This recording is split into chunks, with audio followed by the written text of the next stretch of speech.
Hello, fellow night owl, and welcome to tonight's bedtime history session. Whether you're joining for the first time or back for another tale, I'm so glad you've chosen to spend some time with me tonight. Before we begin our journey back in time, to the bizarre realm of medieval medicine, I'd love to know where in the world you're listening from and what time of day it is for you right now.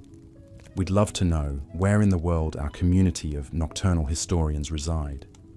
And if you find yourself enjoying this type of calm historical storytelling, please consider subscribing so you don't miss the next one. Now, make yourself comfortable, nestle under the covers if you'd like, and let your mind drift back with me, back through the centuries, to a very different time, the Middle Ages. Picture in your mind's eye a small, rustic village. Dirt paths wind between simple houses of wood and thatch. Smoke rises from cooking fires as peasants toil in the surrounding fields, their backs bent under the weight of their labours. The sun hangs low in the sky, casting long shadows across the hamlet as another day draws to a close. But amidst the usual sights and sounds of village life, there is an undercurrent of unease tonight. Worried whispers pass between neighbours. Furtive glances are cast at one cottage in particular. For inside, a young man lies fevered and aching, his body racked by a dread disease. The Black Death has come to call. The year is 1348, and this is the scene playing out in countless villages and towns across Europe as the most notorious pandemic of the Middle Ages begins its relentless march. One by one, communities will be brought to their knees as the plague scythes through the population like a merciless reaper. But before we zoom out to consider the wider toll of this catastrophe, let us linger here a moment longer in this one afflicted household to consider the human tragedy at the heart of it all. The family is gathered around the bedside of their eldest son, his once strong body now laid low by pestilence. Just days ago, he was out working the fields alongside his father, dreaming of the future, making plans for the harvest, and perhaps a family of his own someday. How quickly those dreams have turned to dust. It began with a fever and chills that racked his body. Then the aches set in, a deep throbbing pain in his joints and his head. But worst of all were the swellings, the dreadful buboes that gave this strain of plague its name. Hard, painful lumps that arose in his groin, under his arms, on his neck, steadily growing, turning black, sometimes rupturing to ooze foul pus and blood. His mother has hardly left his side, mopping his brow with a damp cloth, murmuring prayers, desperately mixing poultices and remedies in hopes of fighting off this unseen assailant. But in her heart, a grim certainty is taking hold. She has heard the rumours. She knows the signs. The Black Death does not relinquish its victims. In desperation, the family has even called upon the local healer, a bent old man who arrives reeking of garlic and muttering incantations. He casts stones and bones, applies foul-smelling ointments, lights candles and chants spells. But his arsenal of folk remedies and superstitions is woefully outmatched. After all, what good are leeches and bloodletting against a foe so implacable, a contagion so virulent that it can strike down the sturdiest soul in a matter of days? In a time before microscopes and petri dishes, before the very notion of germ theory, what hope is there? And so, with a final rattling gasp, the young man surrenders his spirit. His family is left to collapse in grief, their anguished sobs echoing into the night. There will be no funeral, no gatherings to celebrate his memory and bid him farewell. Such practices have been banned for fear of spreading the pestilence further. Instead, he will be buried hastily in a shallow grave, or perhaps even consigned to the flames of a mass pyre already piled high with victims. His family's tragedy is far from unique. All across this village, all across the continent, similar scenes of heartbreak and despair are unfolding. As the Black Death tightens its grip, it will leave no life untouched. In the coming months, this village will lose over half its population, a staggering toll repeated in hamlet after hamlet, town after town. Fields will go untended, livestock will roam untamed, as able-bodied labourers succumb. The social order will strain and buckle, as lords perish alongside peasants, as those who should provide leadership and guidance are themselves laid low. Some who contract the disease may be lucky enough to survive, but they will bear the scars, both physical and emotional, for the rest of their lives. Fingers, toes, even limbs may be lost to gangrene. Minds will be haunted by the memory of loved ones, of entire families, snuffed out like so many candles. And in the aftermath, as the shattered survivors emerge to pick up the pieces, they will find their world irrevocably changed. With so many dead, labour will be in short supply, shifting the balance of power between lord and serf. Long-standing social structures will begin to crumble, paving the way for uprisings and revolts in years to come. Even the church, that unshakable bedrock of medieval life, will find its authority challenged as prayers seem to go unanswered, and pious men of God perish alongside sinners. Some will see the plague as a punishment from the Almighty, a great reckoning for the sins of man. Others will question how a loving God could inflict such suffering upon his children. These are the far-reaching consequences that will ripple out from our single tragic village, from the heartbreak of one family multiplied by thousands upon thousands. The Black Death will serve as a grim reminder of how fragile life could be in an age before modern medicine, when the very air you breathed could spell your doom. But the sad truth is, even in the years between these great pandemic waves, the shadow of illness and death was never far away for medieval people. In our next section, we'll take a closer look at some of the endemic diseases that made surviving to adulthood a feat in itself, as well as some of the medical practices that often did more harm than good. I do hope you'll stay with me. For now, though, let us offer a moment of silence for all those lives cut short, for all those families torn asunder by the merciless plague. As we drift off to sleep in our safe, comfortable modern world, let us hold a space of gratitude in our hearts for the medical knowledge and treatments we so often take for granted. Until next time, dear listener, I wish you a restful night and pleasant dreams. This is your host, bidding you good night. The villagers had seen their share of hardships over the years, from failed crops to harsh winters, but nothing could prepare them for the devastation wrought by the Black Death. As the plague tore through their tight-knit community, it left a wake of suffering and sorrow that would scar them for generations to come. Amidst the chaos and despair, there were a few brave souls who risked their own lives to care for the sick and dying. The local priest, Father John, worked tirelessly to offer comfort and last rites to those stricken by the plague. He would enter the homes of the afflicted, his face covered with a crude beak-like mask, stuffed with sweet-smelling herbs, which he believed would protect him from the disease. Armed with little more than prayer and a few meagre supplies, Father John did what he could to ease the suffering of his parishioners. One such parishioner was a young mother named Agnes. When her husband fell ill with the telltale signs of the plague, she knew there was little hope for his recovery. She watched helplessly as he writhed in agony, his body racked with fever and pain. The buboes, those grotesque swellings in his armpits and groin, grew larger and more inflamed with each passing day. Agnes did her best to keep him comfortable, bathing his brow with cool water and murmuring soothing words. But in the end, the plague proved too strong, and he succumbed to the disease. Bereft and alone, Agnes now had to face the daunting task of caring for their 3 young children on her own.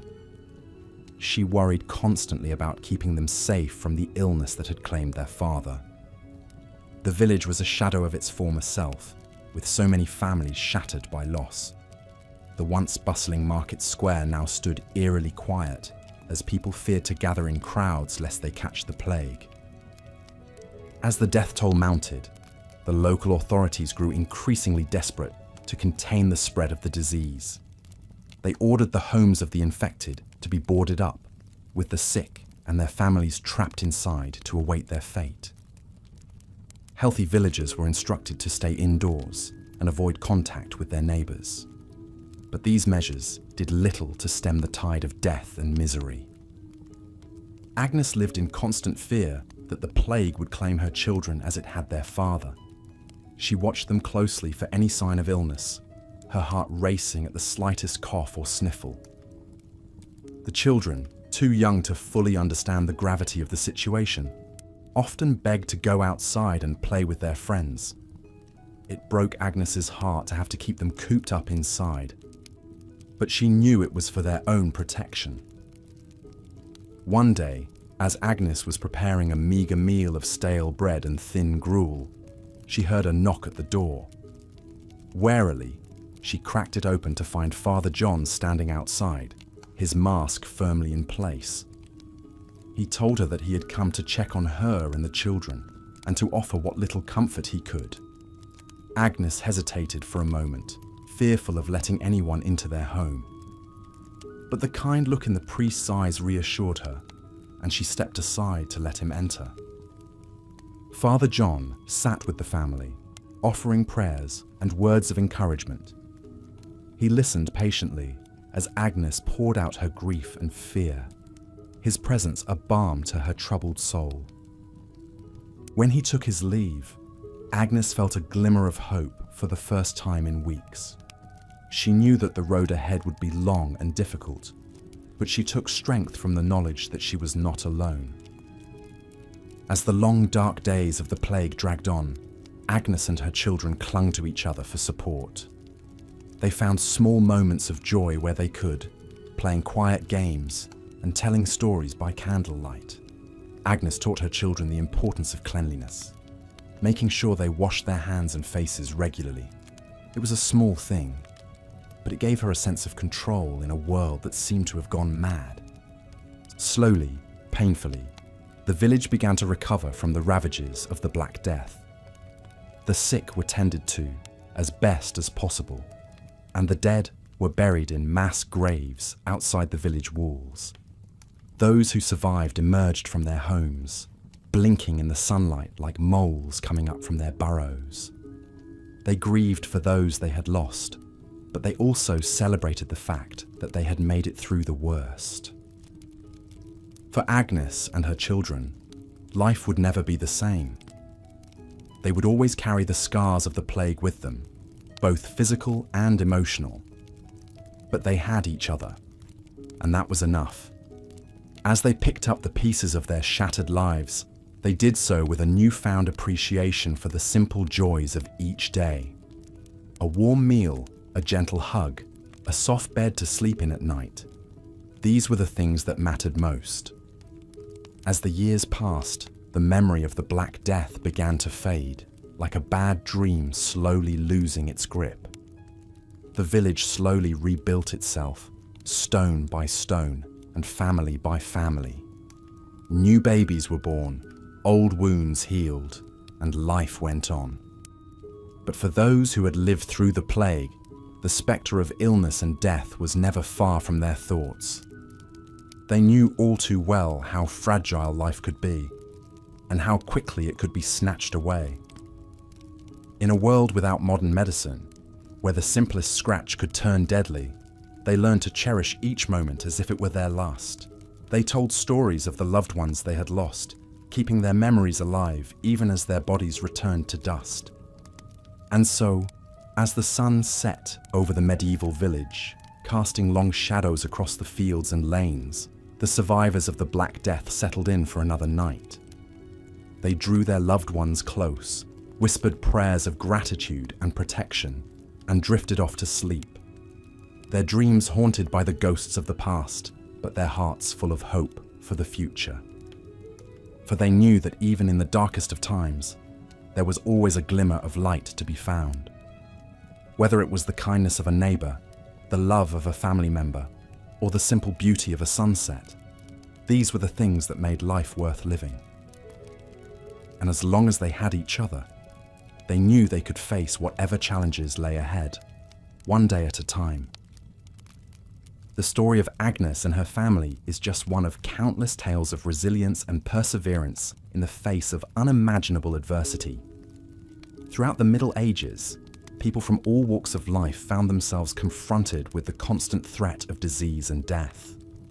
From the lowliest peasant to the mightiest king, no one was immune to the ravages of illness. One of the most notorious diseases of the medieval period was leprosy. This chronic infectious disease, caused by a bacteria called Mycobacterium leprae, primarily affects the skin, peripheral nerves, upper respiratory tract, and eyes. In medieval times, leprosy was a highly stigmatized condition, with those afflicted often cast out of society and forced to live in isolation. The origins of leprosy are somewhat murky, but it is believed to have first appeared in ancient civilizations like Egypt and China. By the Middle Ages, it had spread throughout Europe, with hundreds of leper colonies established to house the afflicted. These colonies, often located on the outskirts of towns and cities, provided a measure of care and support for those with leprosy, but they also served to keep them separate from the rest of society. One of the most famous leper colonies of the medieval period was the village of Eyam in Derbyshire, England. In 1665, when the Great Plague struck the village, the residents made the brave and selfless decision to quarantine themselves to prevent the spread of the disease to neighbouring towns. For 14 months, the villagers endured unimaginable suffering and loss, with many succumbing to the plague. But their sacrifice paid off, and the plague was contained within the village walls. The story of Eyam is a testament to the strength and resilience of the human spirit in the face of overwhelming odds. It also highlights the importance of community and solidarity in times of crisis. By working together and supporting one another, the villagers of Eyam were able to weather the storm and emerge stronger on the other side. Of course, not everyone was so fortunate when it came to medieval diseases. Many fell victim to the myriad illnesses that plagued the population, from smallpox and tuberculosis to dysentery and influenza. Without access to modern medical treatments, the death toll from these diseases was staggering, with entire families and communities wiped out in a matter of weeks. One of the most tragic examples of this is the case of the bubonic plague, which struck Europe in the 14th century. Also known as the Black Death, this pandemic was caused by the bacterium Yersinia pestis and spread rapidly through flea-infested rats. The symptoms were horrific, with victims developing painful, swollen buboes in their armpits, neck and groin, as well as fever, chills and vomiting. The Black Death claimed the lives of an estimated 75 to 200 million people across Eurasia and North Africa, with some cities and towns losing up to 60% of their population. The impact of the pandemic was felt for generations, with entire regions left devastated and depopulated. It was a stark reminder of the fragility of life in the face of an invisible and deadly enemy. Yet even in the midst of such unimaginable tragedy, there were glimmers of hope and humanity. Doctors and healers worked tirelessly to treat the sick, often at great personal risk to themselves. Religious orders established hospitals and hospices to care for the afflicted, providing comfort and solace in their final moments. And in some cases, as with the village of Eyam, communities banded together to support one another and limit the spread of disease. These stories serve as a reminder that even in the darkest of times, the human spirit endures. Through compassion, resilience, and solidarity, medieval people found ways to cope with the constant spectre of illness and death. And while we may never fully understand the depths of their suffering, we can honor their memory by learning from their experiences and working to build a world where no one has to face such unimaginable hardship alone. As we reflect on the legacy of medieval diseases, it's worth noting that many of the same challenges that plagued our ancestors continue to confront us today. From the ongoing COVID-19 pandemic to the rise of antibiotic-resistant superbugs, We are still grappling with the threat of infectious disease on a global scale. But we also have tools and knowledge at our disposal that our medieval counterparts could scarcely have imagined. Advances in medical science, from vaccines and antibiotics to cutting-edge diagnostic technologies, have given us a fighting chance against even the most formidable of foes. And while we may still have a long way to go, we can take heart in the progress we've made and the lessons we've learned along the way.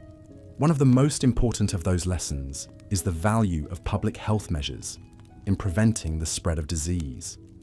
From basic hygiene practices like hand washing and sanitation to more complex interventions like quarantine and contact tracing, we now understand the crucial role that such measures play in protecting our communities.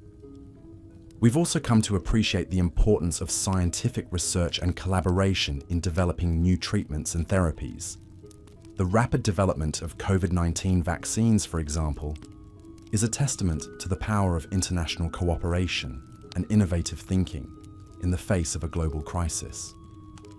Of course, we still face significant challenges when it comes to ensuring equitable access to healthcare and medical resources. Just as in medieval times, marginalized communities often bear the brunt of infectious disease outbreaks, with limited access to testing, treatment, and support services. Addressing these disparities will require a concerted effort from governments, healthcare providers, and civil society organizations alike. But perhaps the most enduring lesson we can take from the history of medieval diseases is the importance of compassion and empathy in the face of suffering. Whether it's a neighbor falling ill with the plague or a loved one battling a chronic condition, we are all connected by our shared vulnerability and our shared humanity. By reaching out to those in need, offering comfort and support where we can, and working together to build a more just and equitable world, we can honor the memory of those who came before us and create a brighter future for generations to come. It's a task that will require courage, perseverance, and no small measure of hope. But if the stories of our medieval ancestors have taught us anything, it's that even in the face of unimaginable odds, the human spirit always finds a way to endure. And so, as we lay our heads down to sleep, let us hold fast to that spirit of resilience and compassion. Let us remember the sacrifices and struggles of those who came before us, and let us draw strength from their example as we face the challenges of our own time. For in the end, it is our shared humanity that will see us through. And it is in that humanity that we will find the hope and healing we so desperately need.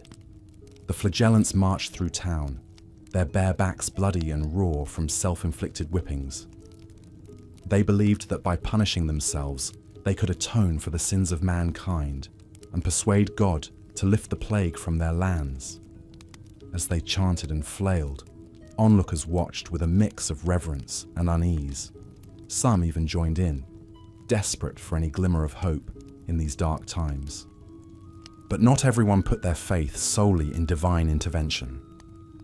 In the monasteries and convents scattered across Europe, monks and nuns took on the selfless duty of caring for the sick and dying. They offered what meager comfort they could, providing food, clean water, and a kind presence to those suffering from plague and other illnesses. It was a task that many saw as a holy calling, a way to live out their Christian values of charity and compassion. One such caregiver was Sister Maria, a young nun in a small Italian convent near Naples. Though only in her early 20s, Maria had already seen more than her fair share of sickness and death. When the Black Death struck her community, she volunteered to help tend to the afflicted, seeing it as her sacred duty. Day after day, Maria entered the makeshift ward where dozens of plague victims lay suffering. The air was thick with the stench of disease and despair, but she pressed on, offering sips of water to parched lips and whispered prayers to those in their final moments. It was grueling, heartbreaking work, but Maria found strength in her faith and the belief that she was doing God's will. Despite the best efforts of caregivers like Maria, the toll of the plague was devastating. In some regions, it's estimated that up to 60% of the population perished. Whole families were wiped out, leaving behind ghost towns scattered with the unburied dead. It seemed that no matter how much people prayed, repented, or sought remedies, death continued its relentless march across the continent. For many, the sheer scale of the tragedy led to a grim acceptance, a resignation to fate. They saw the plague as a sign of God's wrath, an unstoppable force that could only be endured, not overcome. In a world where life was already fleeting and uncertain, the spectre of disease only added to the sense of helplessness and inevitability. But even in the darkest of times, there were glimmers of hope and progress. While medieval Europe was in the grip of the plague, the Islamic world was making strides in medical knowledge and practice. Scholars and physicians like Ibn Sina, also known as Avicenna, were compiling vast medical encyclopedias that would influence healthcare for centuries to come. Born in 980 AD in what is now Uzbekistan, Ibn Sina was a true polymath, excelling in fields as diverse as philosophy, astronomy, and poetry. But it was his contributions to medicine that would earn him lasting renown. His most famous work, the Canon of Medicine, was a comprehensive guide to medical theory and treatment that drew on both Greco-Roman and Persian traditions. The canon covered a wide range of topics, from anatomy and physiology to disease diagnosis and treatment. It introduced concepts like quarantine to control the spread of illness and emphasized the importance of diet and hygiene in maintaining health. Ibn Sina also pioneered the use of clinical trials to test the effectiveness of treatments, a practice that would become a cornerstone of modern medicine. Although the canon was written in Arabic, it was eventually translated into Latin and other languages, spreading its influence across Europe and beyond. It became a standard text in medical schools and universities, shaping the education of countless physicians for over 600 years. Of course, the impact of works like the canon was gradual and uneven. In medieval Europe, many medical practitioners still clung to ancient and ineffective methods like bloodletting and purging. But there were some who sought to integrate new knowledge and techniques into their practice. One such pioneer was Trotula of Salerno, a female physician who lived and worked in the coastal town of Salerno, Italy, during the 11th or 12th century. Salerno was home to one of the world's first medical schools, and Trotula was one of its most renowned teachers and practitioners. At a time when women were largely excluded from formal medical education, Trotula broke barriers and made significant contributions to the field.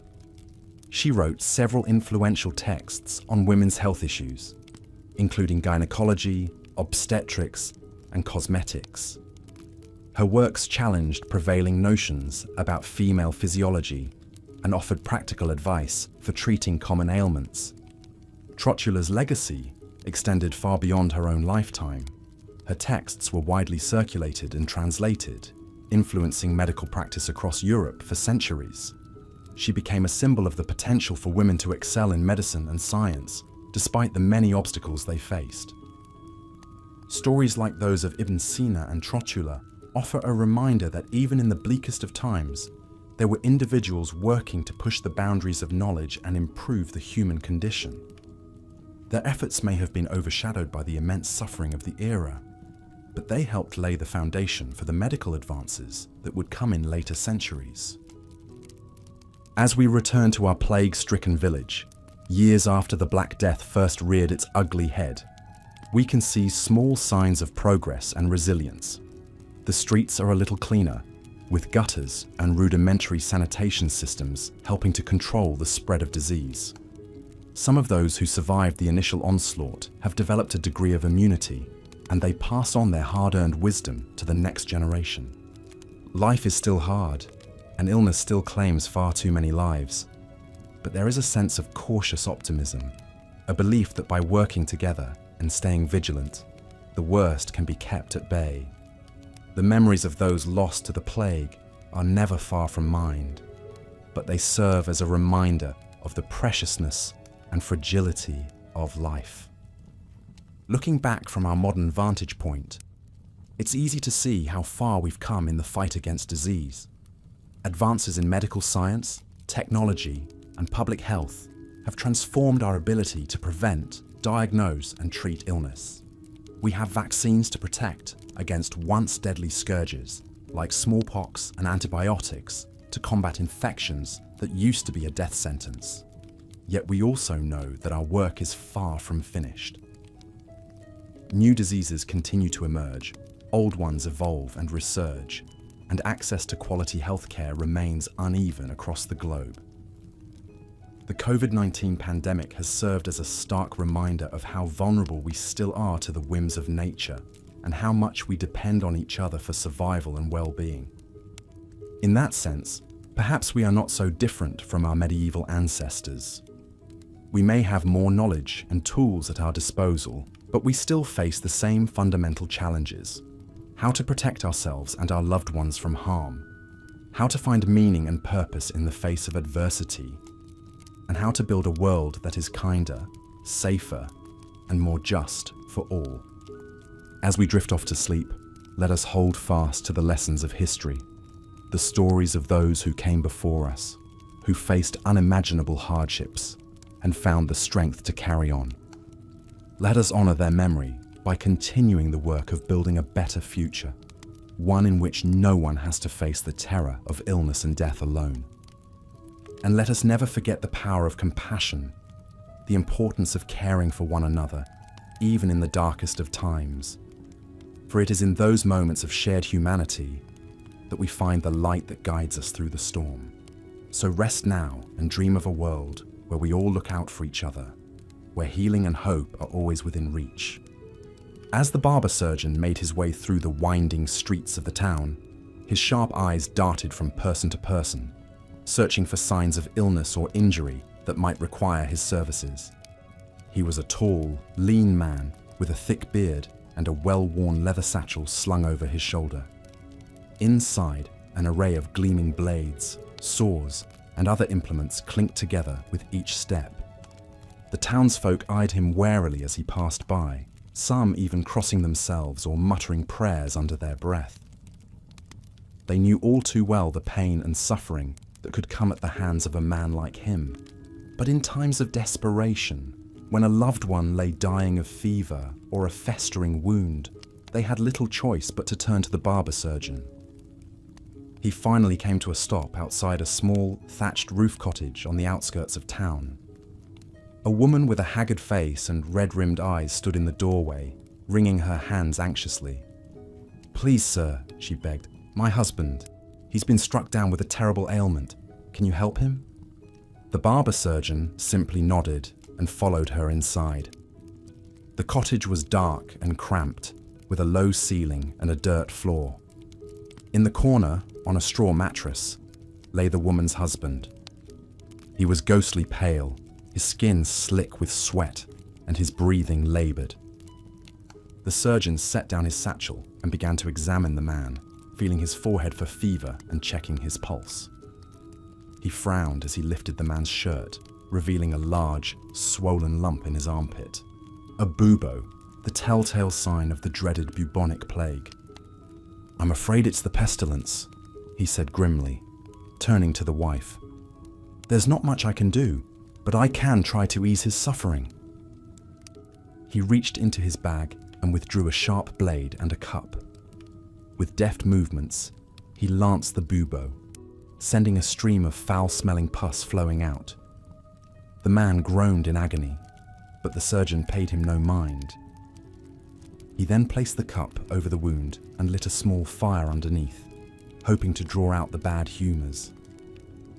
As he worked, he recited a prayer to Saint Roch, the patron saint of plague victims. He had seen this terrible illness claim countless lives over the years, and he knew that only divine intervention could truly save a man from its clutches. The wife watched anxiously as the surgeon continued his ministrations, applying poultices of herbs and even a few drops of mercury to the wound. She knew in her heart that it was likely futile, that her beloved husband would soon join the ranks of the dead, but she clung to the faintest glimmer of hope, praying desperately for a miracle.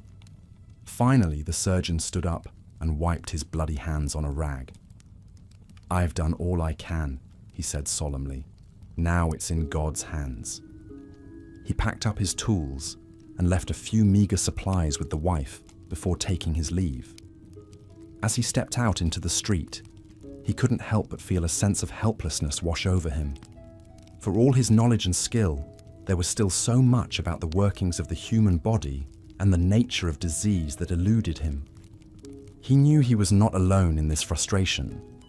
All across Europe, physicians, apothecaries, and healers of all stripes were grappling with the same challenges.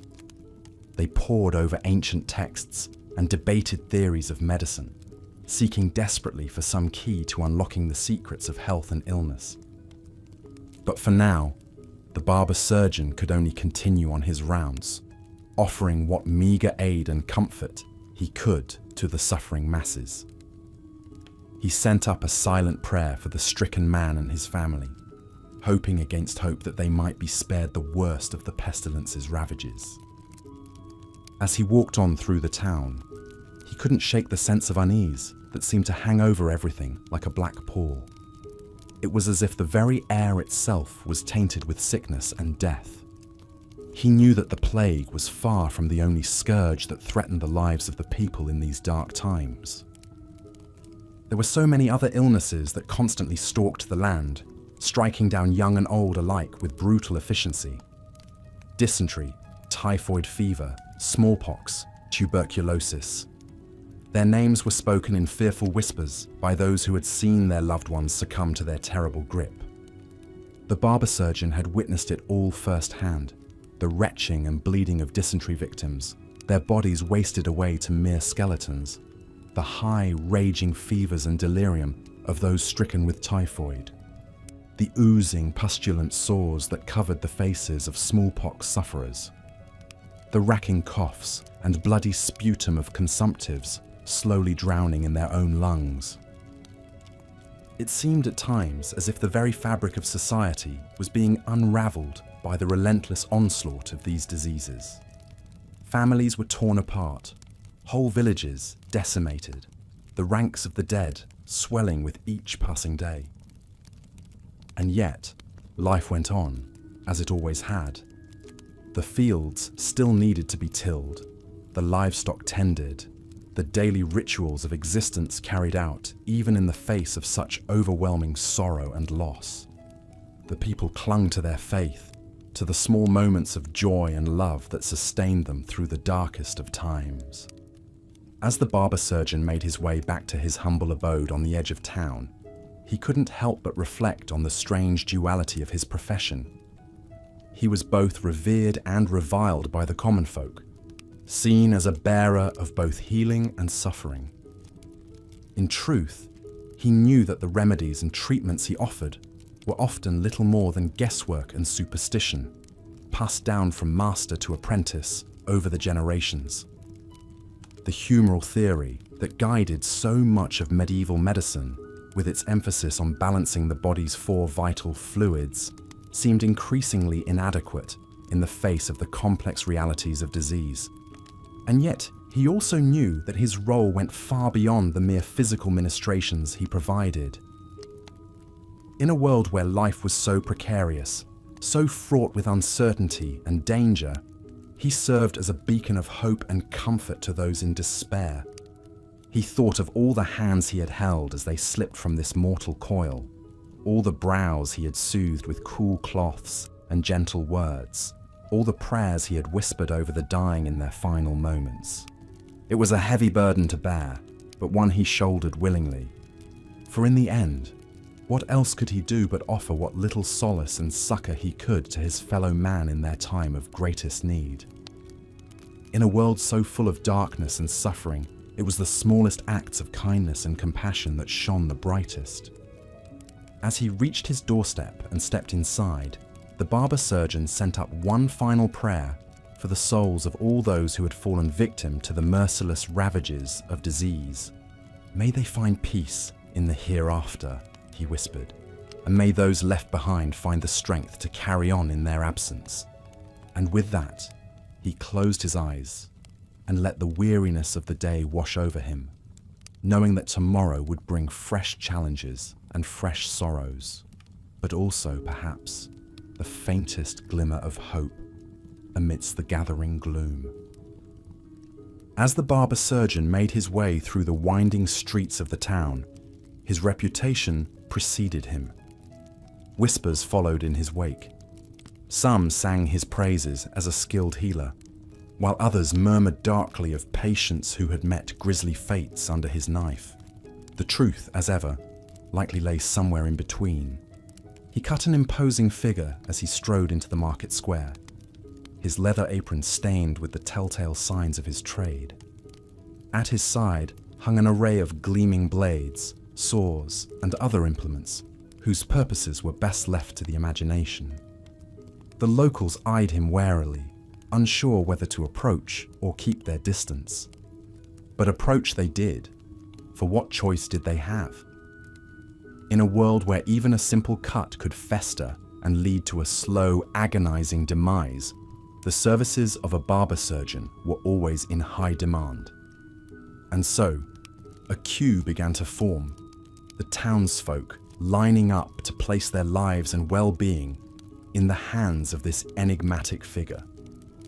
One by one, they stepped forward to present their ailments and injuries. A farmer, his hand mangled by a plough blade. A young mother, desperate to save her feverish child. An elderly man, his skin mottled with weeping sores. The barber surgeon listened to each in turn, his expression inscrutable behind his bushy beard. For some, he prescribed poultices and tinctures, concocted from herbs and ingredients that only he seemed to know. For others, he recommended more drastic measures, a bloodletting to balance the humours, or perhaps the application of leeches to draw out bad blood. And for an unfortunate few, he grimly suggested surgery, an amputation to prevent the spread of gangrene, or the agonizing process of trepanning to relieve pressure on the brain. Throughout it all, the question lingered. Were these treatments truly effective, or were they simply the desperate grasping of a society still in the dark about the true causes of illness and disease? It was a question that even the most learned medical minds of the age struggled to answer. For in truth, the medieval understanding of the human body and how it functioned was woefully inadequate. Physicians and healers alike were guided by ancient theories and superstitions that, while occasionally containing kernels of wisdom, were just as often wildly off the mark. Chief among these was the concept of the four humours: blood, phlegm, black bile, and yellow bile, which were thought to govern health and personality. An imbalance of these humours was believed to be the root cause of most ailments, and treatments were designed to restore equilibrium through whatever means necessary. This often led to practices that, to modern eyes, seem misguided at best and downright barbaric at worst. Bloodletting, for instance, was an immensely popular practice predicated on the belief that draining away excess, or bad blood, could cure a vast array of ills. In reality, it only served to weaken already frail patients, and in some cases likely hastened their demise. Similarly, the use of leeches and other parasites to draw out corrupt humours was widespread, despite there being little to no evidence of their efficacy. More exotic treatments abounded as well: the application of hot plasters made from dung or rotting meat, the consumption of powdered mummies or unicorn horns, even the use of charms and amulets to ward off evil spirits believed to cause disease. Perhaps most terrifying of all was the practice of trepanation, the drilling or scraping of holes in the skull to treat everything from headaches to epilepsy to mental disorders. While some patients miraculously survived the ordeal, many surely succumbed to infection or trauma in the days and weeks after the grisly operation. Through it all, the spectre of death loomed large. In a world without antibiotics, even minor wounds and illnesses could quickly turn fatal if left untreated or exacerbated by well-meaning but misguided attempts at healing. Childbirth, too, was an immensely perilous undertaking, It's estimated that as many as 1 in 3 women may have died as a result of complications during labor. And then there were the great pandemics that periodically swept through medieval societies, claiming countless lives and sowing terror in their wake. Foremost among these was the Black Death, which raged across Europe in the 14th century and wiped out an estimated 30 to 60% of the population in the span of just a few years. The cause of the plague was unknown to medieval physicians, who attributed it variously to poisoned air, divine retribution, or even the alignment of the planets. Treatments ranged from the ineffectual, such as the burning of aromatic herbs or the wearing of magical amulets, to the downright bizarre. One 14th century doctor recommended a concoction of ground-up snakes, pigeon's blood, and chunks of treacle to ward off the pestilence. In the end, of course, such measures did little to stem the tide of death and suffering. Entire villages were decimated, their inhabitants succumbing one by one until only ghosts and memories remained. The social and economic repercussions of the plague were immense and far-reaching, reshaping the very fabric of medieval life in ways that would reverberate for generations to come. Yet even in the darkest of times, there were glimmers of hope and progress. In the Islamic world, scholars and physicians were making great strides in the understanding of anatomy, physiology, and disease. Figures like Ibn Sina, also known as Avicenna, compiled vast medical encyclopedias that would serve as the standard texts for centuries to come. In Europe, too, there were signs of a gradual shift towards a more empirical, evidence-based approach to medicine. The establishment of early hospitals and medical schools, such as the famed Schola Medica Salernitana in Italy, provided a forum for the dissemination of knowledge and the training of a new generation of practitioners. And in the realm of public health, some forward-thinking cities began to take steps to improve sanitation and hygiene, recognizing the link between filth and disease. The construction of sewers and public latrines, the paving of streets, and the regulation of food markets all helped to reduce the spread of contagion, even if the underlying causes remained a mystery. But these were small steps on a long and arduous journey. For the vast majority of people in medieval times, life remained a precarious proposition, forever at the mercy of famine, war, and pestilence. The idea of a world without the constant spectre of death and suffering was almost impossible to imagine. And yet, slowly but surely, that world was coming into being. With each passing year, each new discovery and innovation, the darkness of superstition and ignorance was gradually giving way to the light of reason and science. It would be a long and difficult road, with many setbacks and reversals along the way, but the destination was clear. For the barber surgeon making his rounds in that nameless medieval town, of course, such lofty thoughts were likely far from his mind. His was a world of blood and pus, of screaming patients and harrowing choices, of life and death balanced on the edge of a knife. But in his own way, he too was part of that great human struggle towards understanding, towards mastery over the unseen forces that governed our frail mortal coils. Through trial and error, through the hard-won knowledge passed down from generation to generation, he and his ilk were laying the foundations for the medical miracles of the future. And so he soldiered on, applying his poultices and wielding his blades, doing what little he could to ease the suffering of his fellow man. It was a grim and thankless task, but one that someone had to undertake. For in the face of the great unknown, the unyielding cruelty of the cosmos, what choice did any of us have but to reach out into the darkness, to comfort and to heal, to rage against the dying of the light? These were the thoughts that flickered through the barber surgeon's mind as he made his way back to his humble abode that evening, his apron heavy with the weariness of the day's labours. Tomorrow would bring more of the same, more pain, more fear, more desperate battles against the ravages of disease and decay. But for now, he could rest, secure in the knowledge that he had done his part to push back against the tide of human suffering. And in the end, perhaps that was all any of us could hope for: to leave the world a little better than we found it, to plant the seeds of a brighter future that we ourselves might never live to see. It was a small and fragile hope, but one that burned bright in the hearts of the healers and the dreamers, the seekers and the sages, who dared to imagine a world beyond the shadow of death. So let us raise a glass to those unsung heroes of the medieval age, those barber surgeons and wise women, those alchemists and apothecaries, who toiled in the face of unimaginable odds to keep the flame of hope alive.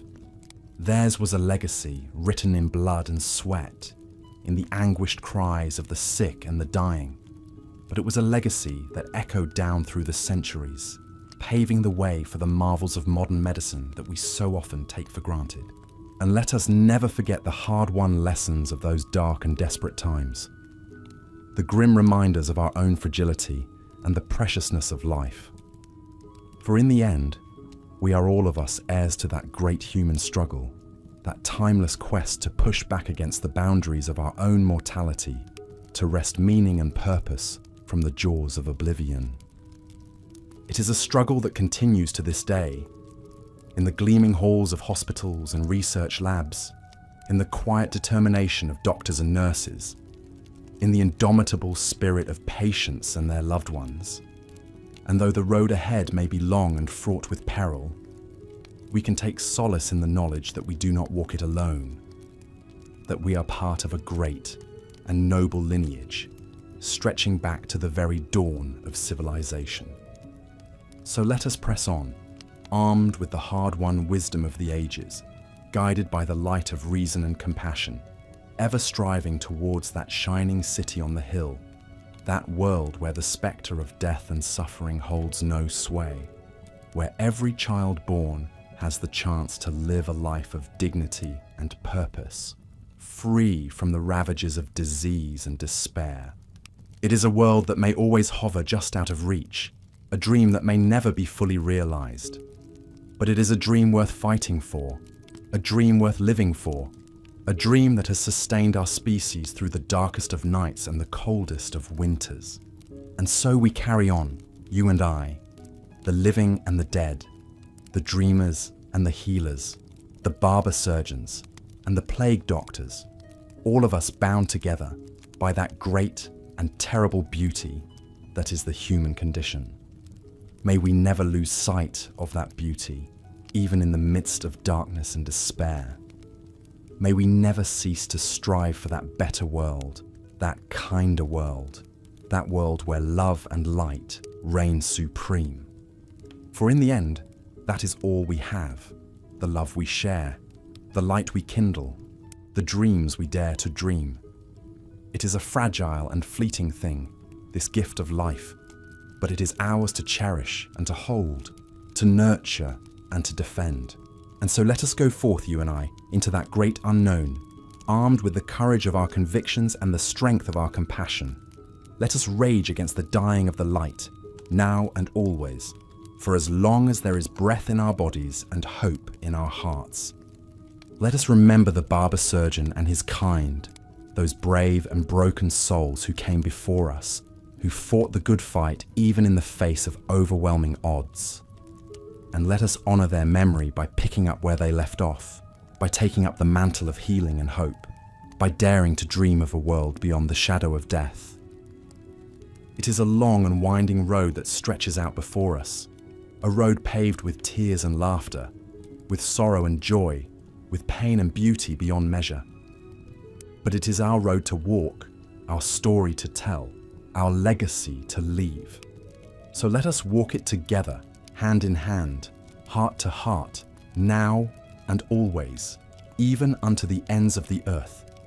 For in the end, that is all we can do, to stand together against the darkness, to reach out into the unknown, to light a candle in the window of the world and dare to dream of brighter days to come.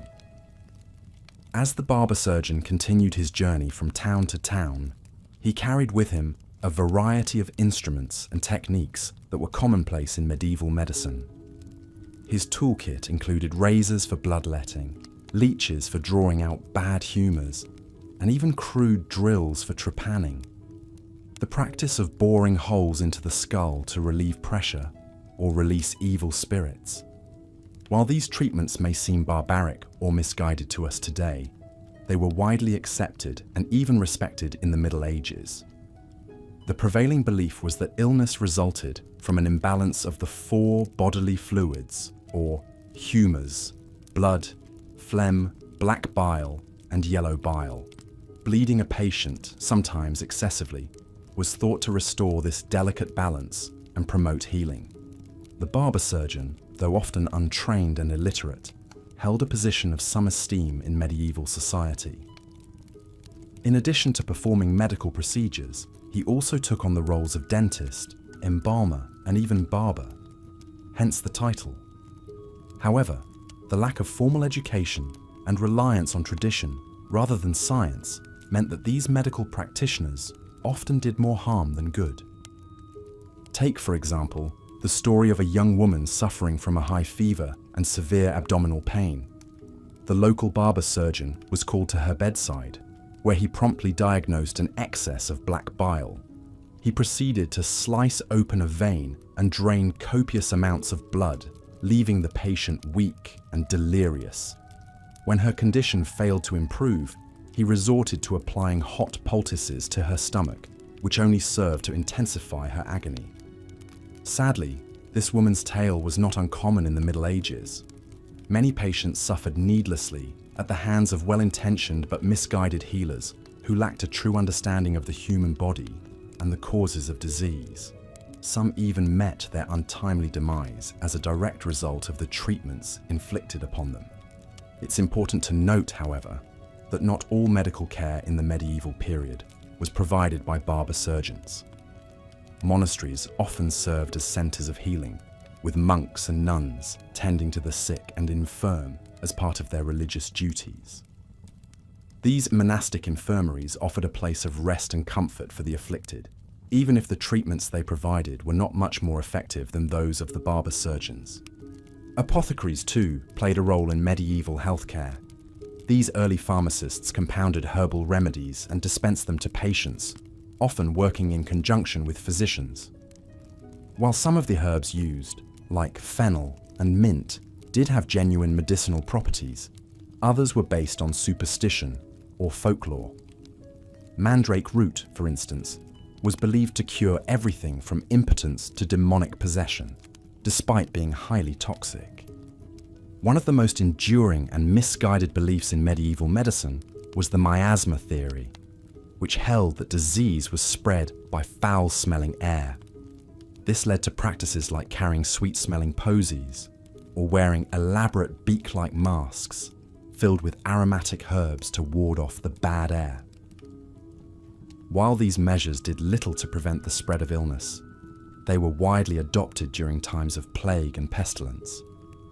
As the barber surgeon packed up his tools and prepared to move on to the next town, he couldn't help but reflect on the limitations of his craft.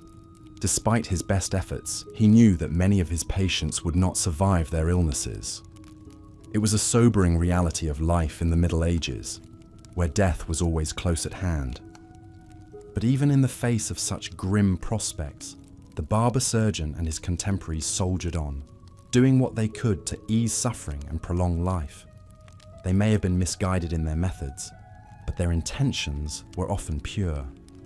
And in a time when the mysteries of the human body were still largely unknown, they represented the best hope for those struck down by disease and injury. As we look back on the medical practices of the Middle Ages from our modern vantage point, it's easy to dismiss them as primitive or even barbaric. But it's important to remember that these healers were working with the knowledge and tools available to them at the time. They may have been wrong in many of their assumptions, but they were also pioneers, paving the way for the eventual emergence of evidence-based medicine. In the centuries that followed, advances in anatomy, physiology, and microbiology would revolutionize our understanding of health and disease. But the seeds of that progress were sown in the work of medieval healers who toiled tirelessly in the face of immense challenges and often at great personal risk. So as we continue our journey through the annals of medieval history, let us remember the barber surgeons, the apothecaries, and the monastic healers who came before us. They may not have had all the answers, but they asked the right questions and set us on the path to greater understanding. And for that, we owe them a debt of gratitude. The road ahead was long and fraught with peril, as endemic diseases continued to take their toll on medieval populations. From the cramped and filthy cities to the war-torn battlefields, sickness and death were constant companions, striking down rich and poor alike. Dysentery, a painful and often fatal infection of the digestive system, was rampant in the unsanitary conditions of the time. Caused by contaminated food or water, it could quickly spread through entire communities, leaving a wake of suffering and loss in its path. The telltale symptoms, severe abdominal cramps, fever, and bloody diarrhea, were a source of dread for medieval families. Typhoid fever, another waterborne illness, was equally devastating. Transmitted by the feces of infected individuals, it could lay waste to entire households in a matter of days. The high fever, rash, and delirium it produced were a source of great anguish for those who watched their loved ones succumb to its ravages. Smallpox, a highly contagious viral disease, was one of the most feared scourges of the Middle Ages. Its victims were left covered in painful, oozing blisters that often led to permanent scarring or blindness. In an era before vaccination, it claimed countless lives and left entire villages reeling in its wake. Tuberculosis, a bacterial infection that primarily affects the lungs, was another endemic killer. Its slow, wasting course could drag on for years, leaving sufferers emaciated and coughing up blood. In the close quarters of medieval households, it could easily spread from person to person, decimating entire families.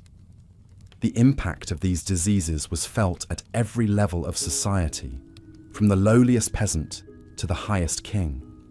Armies were weakened by dysentery and typhoid, leaving them vulnerable to defeat on the battlefield. Kingdoms were left reeling by the loss of key leaders and the economic devastation wrought by widespread illness. But perhaps the greatest toll was exacted on the common folk, whose daily lives were a constant struggle against disease and deprivation. For them, the threat of illness was compounded by chronic malnutrition and the ever-present spectre of famine. When crops failed or wars disrupted food supplies, the weakened populace was left even more vulnerable to the ravages of endemic diseases. It was a vicious cycle that played out again and again in medieval Europe. A bad harvest could lead to widespread hunger, which in turn could weaken the immune systems of entire communities. This left them more susceptible to diseases like tuberculosis and smallpox, which could then spread like wildfire through the malnourished population. The result was a cascade of suffering and death that could take years to recover from. For the average medieval family, this meant living in a constant state of anxiety and grief. They might lose a child to dysentery one year, a parent to tuberculosis the next. The spectre of disease was always lurking, ready to strike down the young and old alike. And in a world without modern medicine or social safety nets, the loss of a breadwinner could spell ruin for an entire household. Yet even in the face of such unrelenting tragedy, medieval communities found ways to carry on. They banded together in times of crisis, sharing what meager resources they had and tending to the sick and dying as best they could. They sought solace in their faith, praying for deliverance from the scourges that afflicted them. And slowly, painfully, they began to develop the knowledge and practices that would eventually lead to better health and longer lives. From the Islamic world came advances in hygiene and sanitation, as well as a greater emphasis on empirical observation and experimentation. In Europe, the rise of universities and the rediscovery of ancient medical texts laid the foundation for a more scientific approach to healing. But progress was slow and uneven, and for the vast majority of medieval people, life remained nasty, brutish, and short. They lived and died at the mercy of forces beyond their control, from the microscopic pathogens that ravaged their bodies to the social and economic systems that kept them mired in poverty and squalor. As we look back on this grim chapter in human history, it's easy to feel a sense of hopelessness and despair, but we must also remember the incredible resilience and tenacity of the human spirit, which allowed medieval people to endure unimaginable hardships and keep going in the face of overwhelming odds. Their story is one of struggle and survival, of loss and renewal. And while we may now live in a world of antibiotics and vaccines, we are still not immune to the forces of disease and death. We would do well to learn from the lessons of our medieval ancestors, who faced the spectre of illness with courage, compassion, and an unshakable will to persevere. In our modern age, with all its technological marvels and medical breakthroughs, it's easy to forget just how far we've come. We take for granted the antibiotics that can cure a life-threatening infection with a few pills, the vaccines that have eradicated smallpox and polio, the sanitation systems that keep our water clean and our cities livable. But for the people of medieval Europe, these were unimaginable luxuries. They lived in a world where even a minor cut could lead to a deadly case of sepsis, where childbirth was a harrowing ordeal that claimed the lives of countless mothers and infants, where a simple bout of diarrhea could spell the end for a frail or elderly person. In the face of such overwhelming odds, they turned to the only sources of comfort and hope available to them: their faith and their community. Religion played a central role in medieval life, offering not only spiritual solace, but also practical aid in times of crisis. Monasteries and convents served as hospitals and hospices, providing care for the sick and dying when no one else would. Pilgrimage sites like the shrine of Thomas Becket in Canterbury, or the relics of the True Cross in Jerusalem, drew throngs of desperate supplicants, each hoping for a miraculous cure or divine intervention.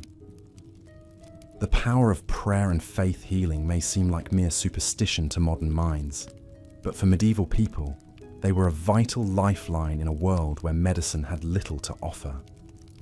Yet even the most devout could not escape the grim realities of life in the Middle Ages.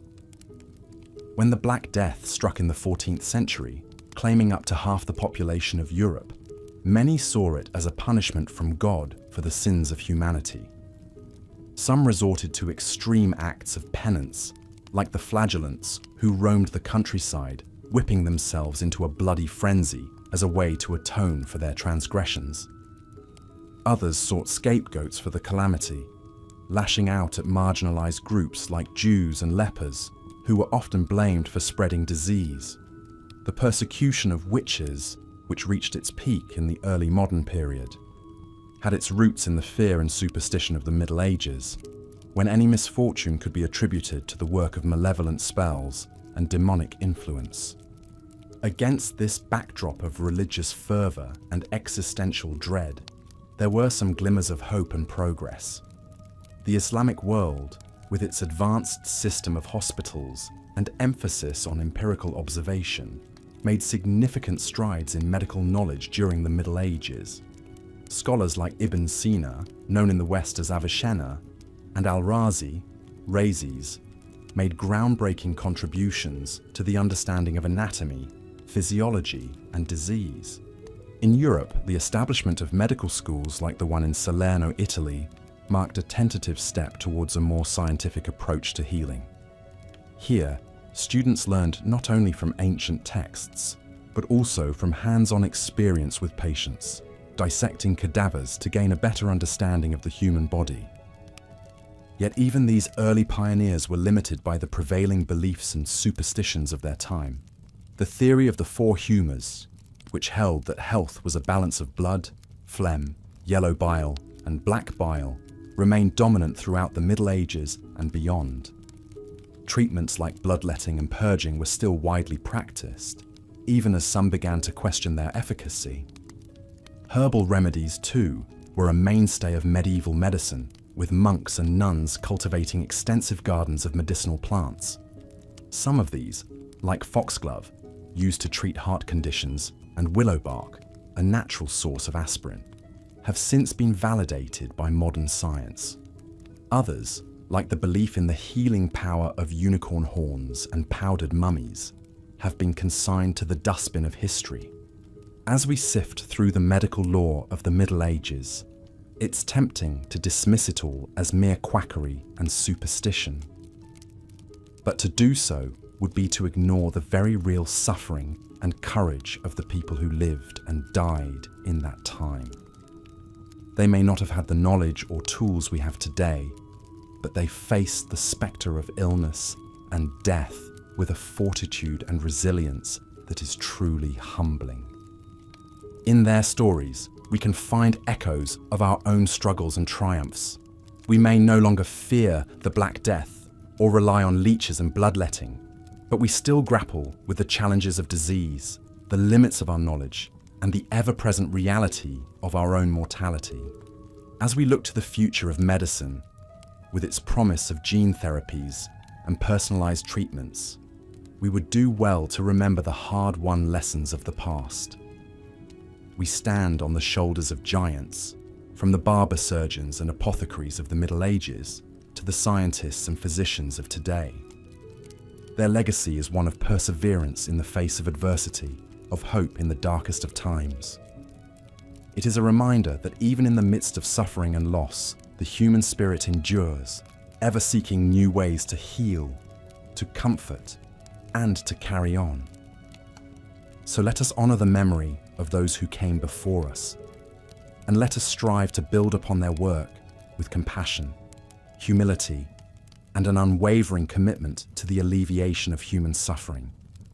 For in the end, that is the true measure of our progress as a species, and the ultimate goal of all our endeavors. As we come to the end of our journey through the annals of medieval medicine, we find ourselves back in the village where we began, years after the devastation of the Black Death. The once bustling streets are quieter now, the faces of the survivors etched with the lines of grief and hardship. But there are also signs of hope and renewal.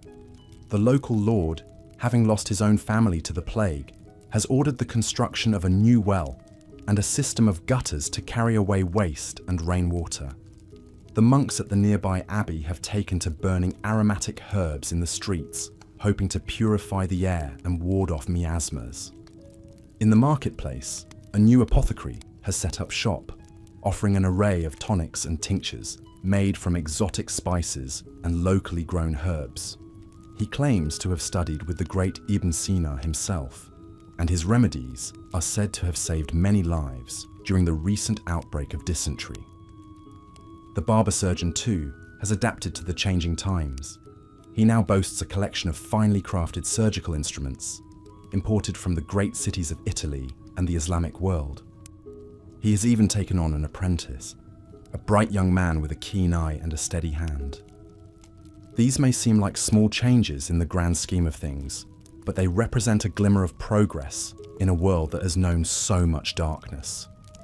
They are a testament to the resilience and ingenuity of the human spirit, which refuses to be beaten down by even the greatest of adversities. As we take our leave of this medieval village, we can't help but reflect on how far we've come since those grim and uncertain times. We live in an age of antibiotics and anesthesia, of organ transplants and stem cell therapies. We have eradicated smallpox and polio, and we are on the cusp of defeating malaria and HIV. But we also know that our work is far from finished. New diseases emerge every year, from SARS and Ebola to COVID-19 and whatever comes next. Drug-resistant superbugs threaten to undo a century of progress, while climate change and environmental degradation pose existential threats to human health and well-being. In the face of these challenges, we must summon the same courage and determination that saw our medieval ancestors through their darkest hours. We must be willing to question old assumptions, to embrace new ideas, and to work tirelessly in the pursuit of knowledge and understanding. Above all, we must remember that medicine is more than just a science or a profession. It is a calling, a sacred trust that binds us to our fellow human beings in their moments of greatest need. It is a reminder that we are all in this together, that our fates are intertwined, and that none of us is truly healthy until all of us are. So let us go forth from this place with renewed purpose and compassion. Let us honor the memory of those who suffered and died in the centuries before us, and let us work to build a world where no one must endure such suffering again. For in the end, that is the true legacy of medieval medicine, and indeed of all human. As the barber surgeon made his way into town, his cart laden with an array of sharp blades, metallic tools, and mysterious tinctures, a sense of both hope and unease rippled through the sickly community. In an age where medical knowledge was often intertwined with superstition and religious beliefs, these traveling healers were seen as both saviors and harbingers of suffering. The townsfolk gathered around, desperate for any glimmer of relief from the relentless onslaught of disease. A frail, elderly man hobbled forward, his body racked with a persistent, hacking cough that spoke of a deep-seated illness within. With a grave nod, the barber surgeon gestured for the man to sit upon a wooden stool. He reached for a crude lancet, its edge gleaming in the sunlight, and with a swift, practiced motion, made a deep incision into the man's arm. The patient gritted his teeth, his face contorted in a mix of pain and desperate hope as dark, thick blood began to flow into a waiting bowl. Bloodletting, a staple of medieval medicine, was believed to restore balance to the body's four humours: blood, phlegm, black bile, and yellow bile. An excess or deficiency in any of these was thought to be the root cause of illness and disease. By draining excess or bad blood, practitioners hoped to restore equilibrium and promote healing.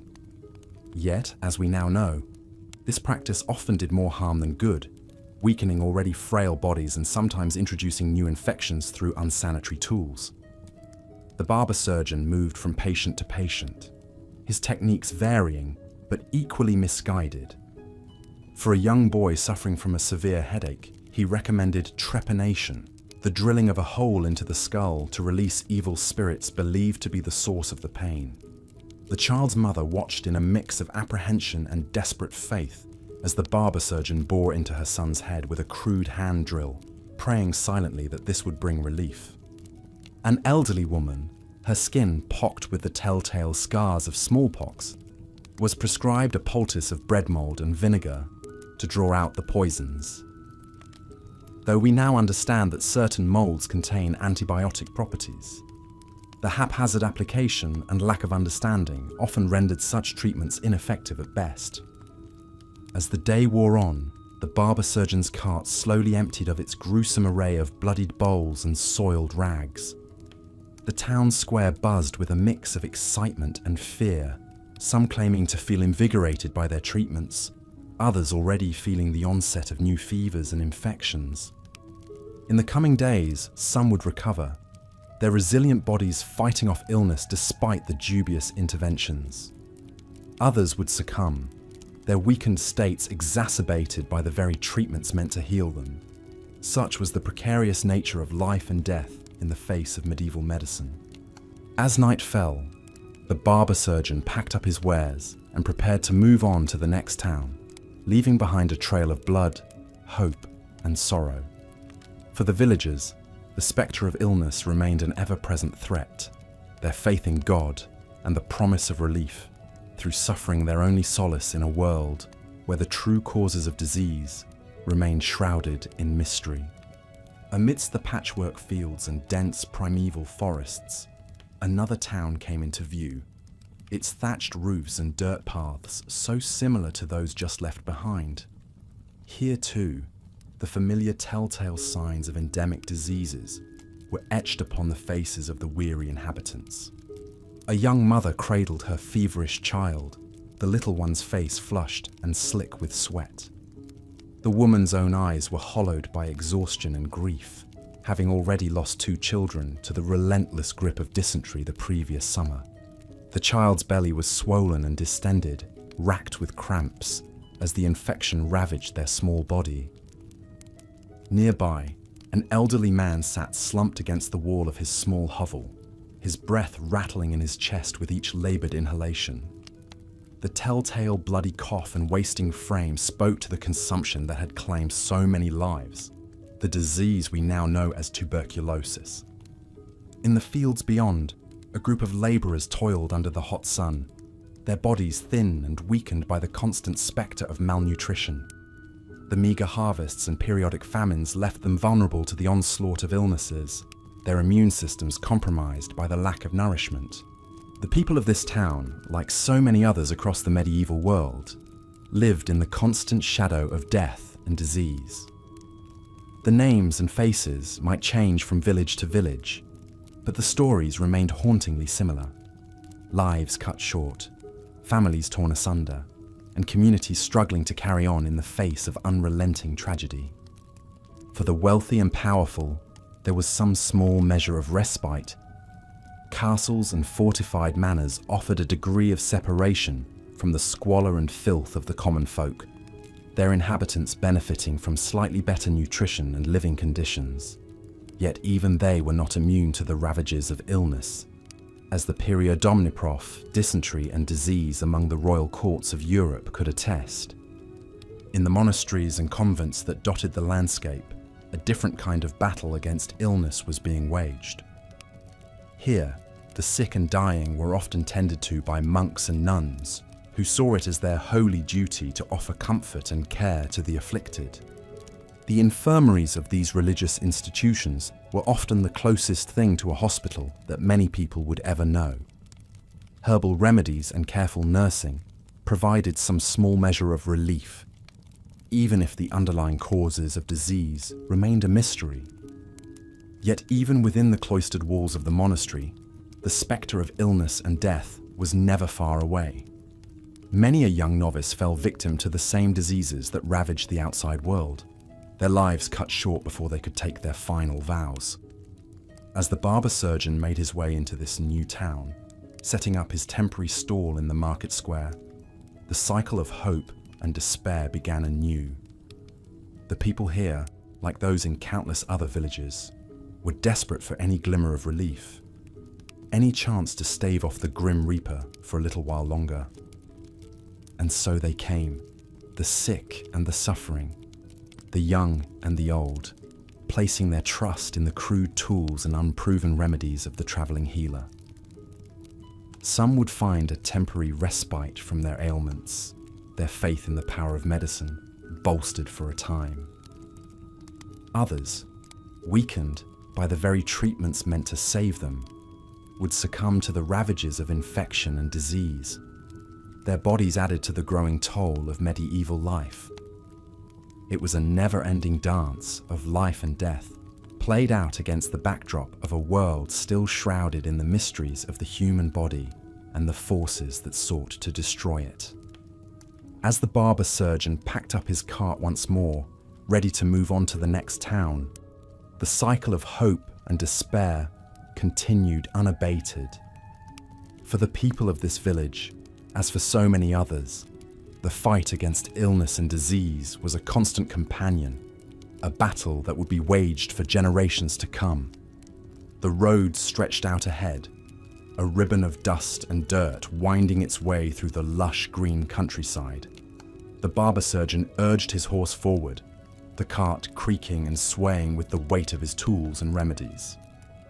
In the distance, the spires of a grand cathedral pierced the sky, a testament to the faith and devotion of the people who lived and died in its shadow.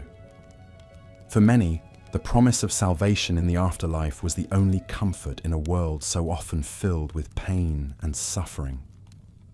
As he approached the outskirts of the next town, the barber surgeon could already see the familiar signs of illness and disease. A group of peasants, their faces gaunt and their eyes hollow, huddled around a small fire, seeking warmth and solace in the face of their afflictions.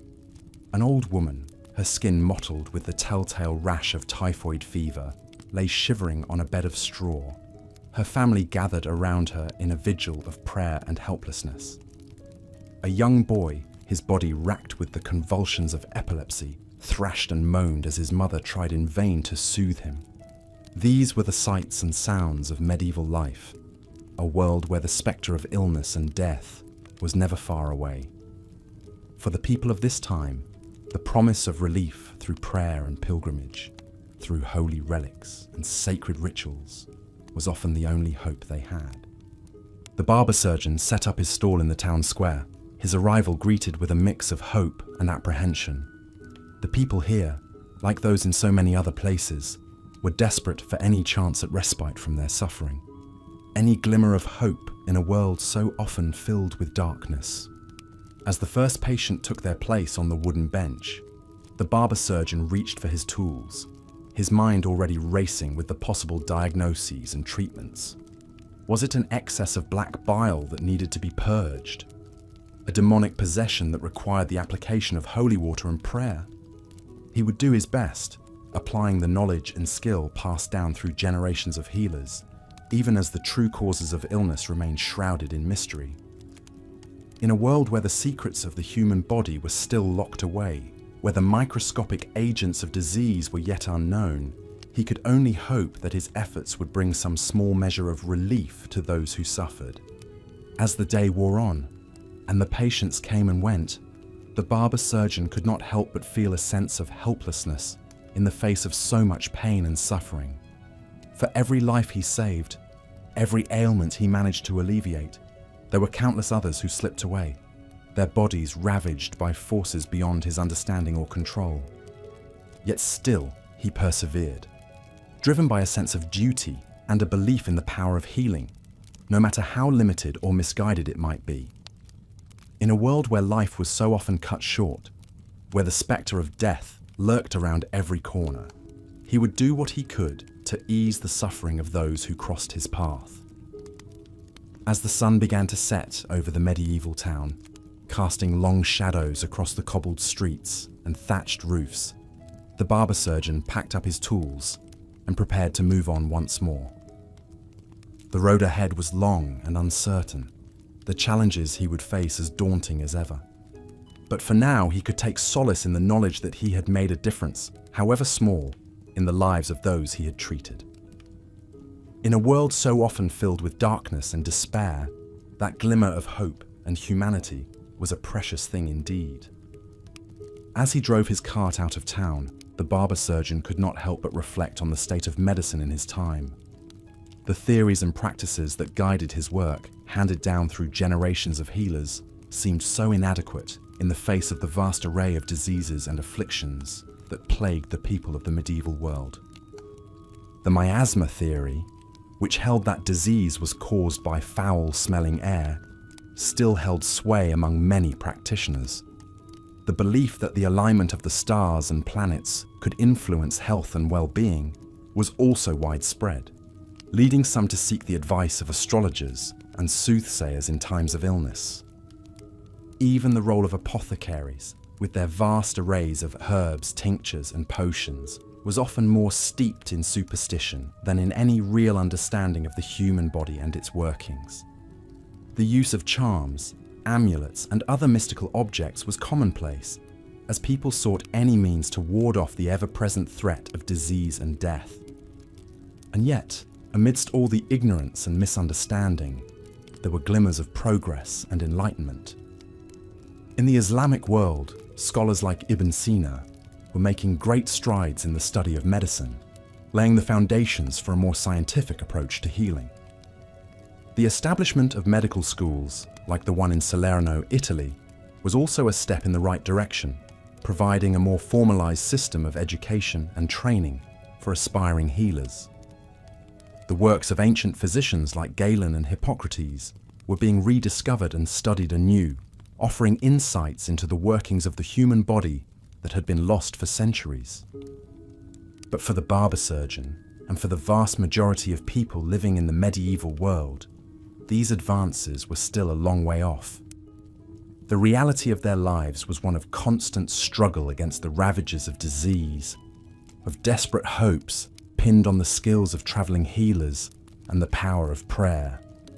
As he made his way down the winding road, the barber surgeon could only hope that his efforts, however small and imperfect, were making a difference, that the knowledge and skill he passed on to his apprentices would one day help to build a better, healthier world for all. The journey ahead was long and uncertain, the challenges many and daunting. But with each village visited, each patient treated, the barber surgeon knew that he was playing his part in the great tapestry of human history. A history marked by suffering and sorrow, yes, but also by hope, resilience, and the unquenchable desire to heal and be healed. And so, he pressed on, his cart creaking and swaying beneath the weight of his tools and remedies, his heart heavy with the burdens of his calling. The road stretched out before him, a ribbon of dust and promise, leading ever onward into the unknown. In a small German village, a glimmer of hope was starting to take hold, amidst the ubiquitous misery of disease. The village elders had begun to implement some rudimentary public health measures, having observed that filth and poor sanitation seemed to breed illness. Crude gutters were dug to channel waste away from the living quarters, and villagers were encouraged to keep their animals separate from their homes. The local monastery had also begun to emphasize the importance of hand washing and cleanliness among the brothers, a practice that slowly started to spread to the lay community. These measures, though simple and limited, marked a critical shift in thinking.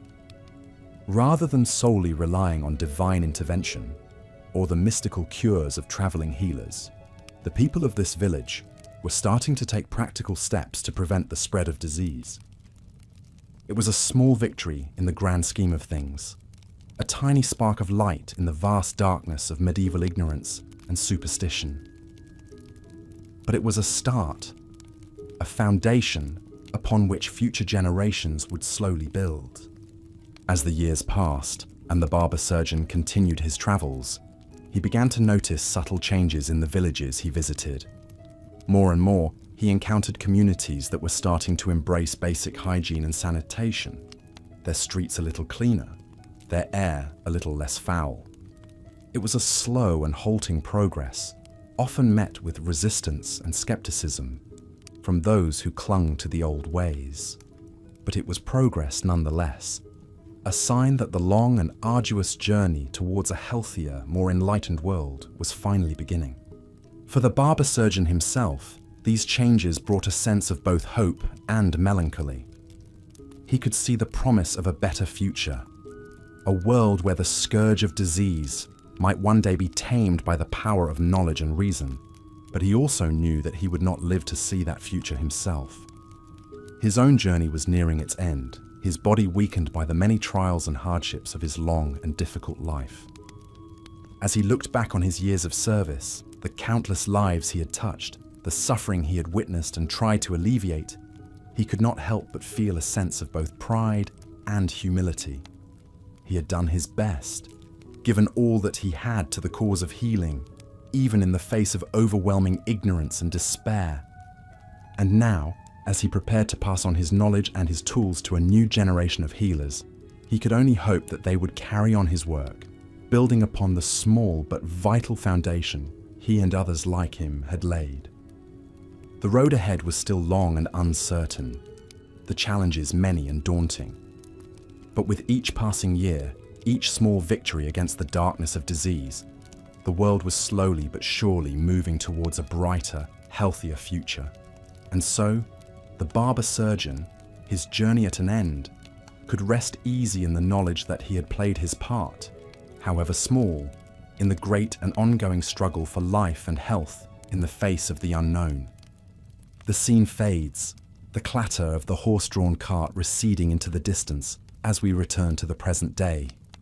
The world we live in now, with its advanced medical knowledge, its hospitals and clinics, its antibiotics and vaccines, is a far cry from the dark and uncertain times of the medieval barber surgeon.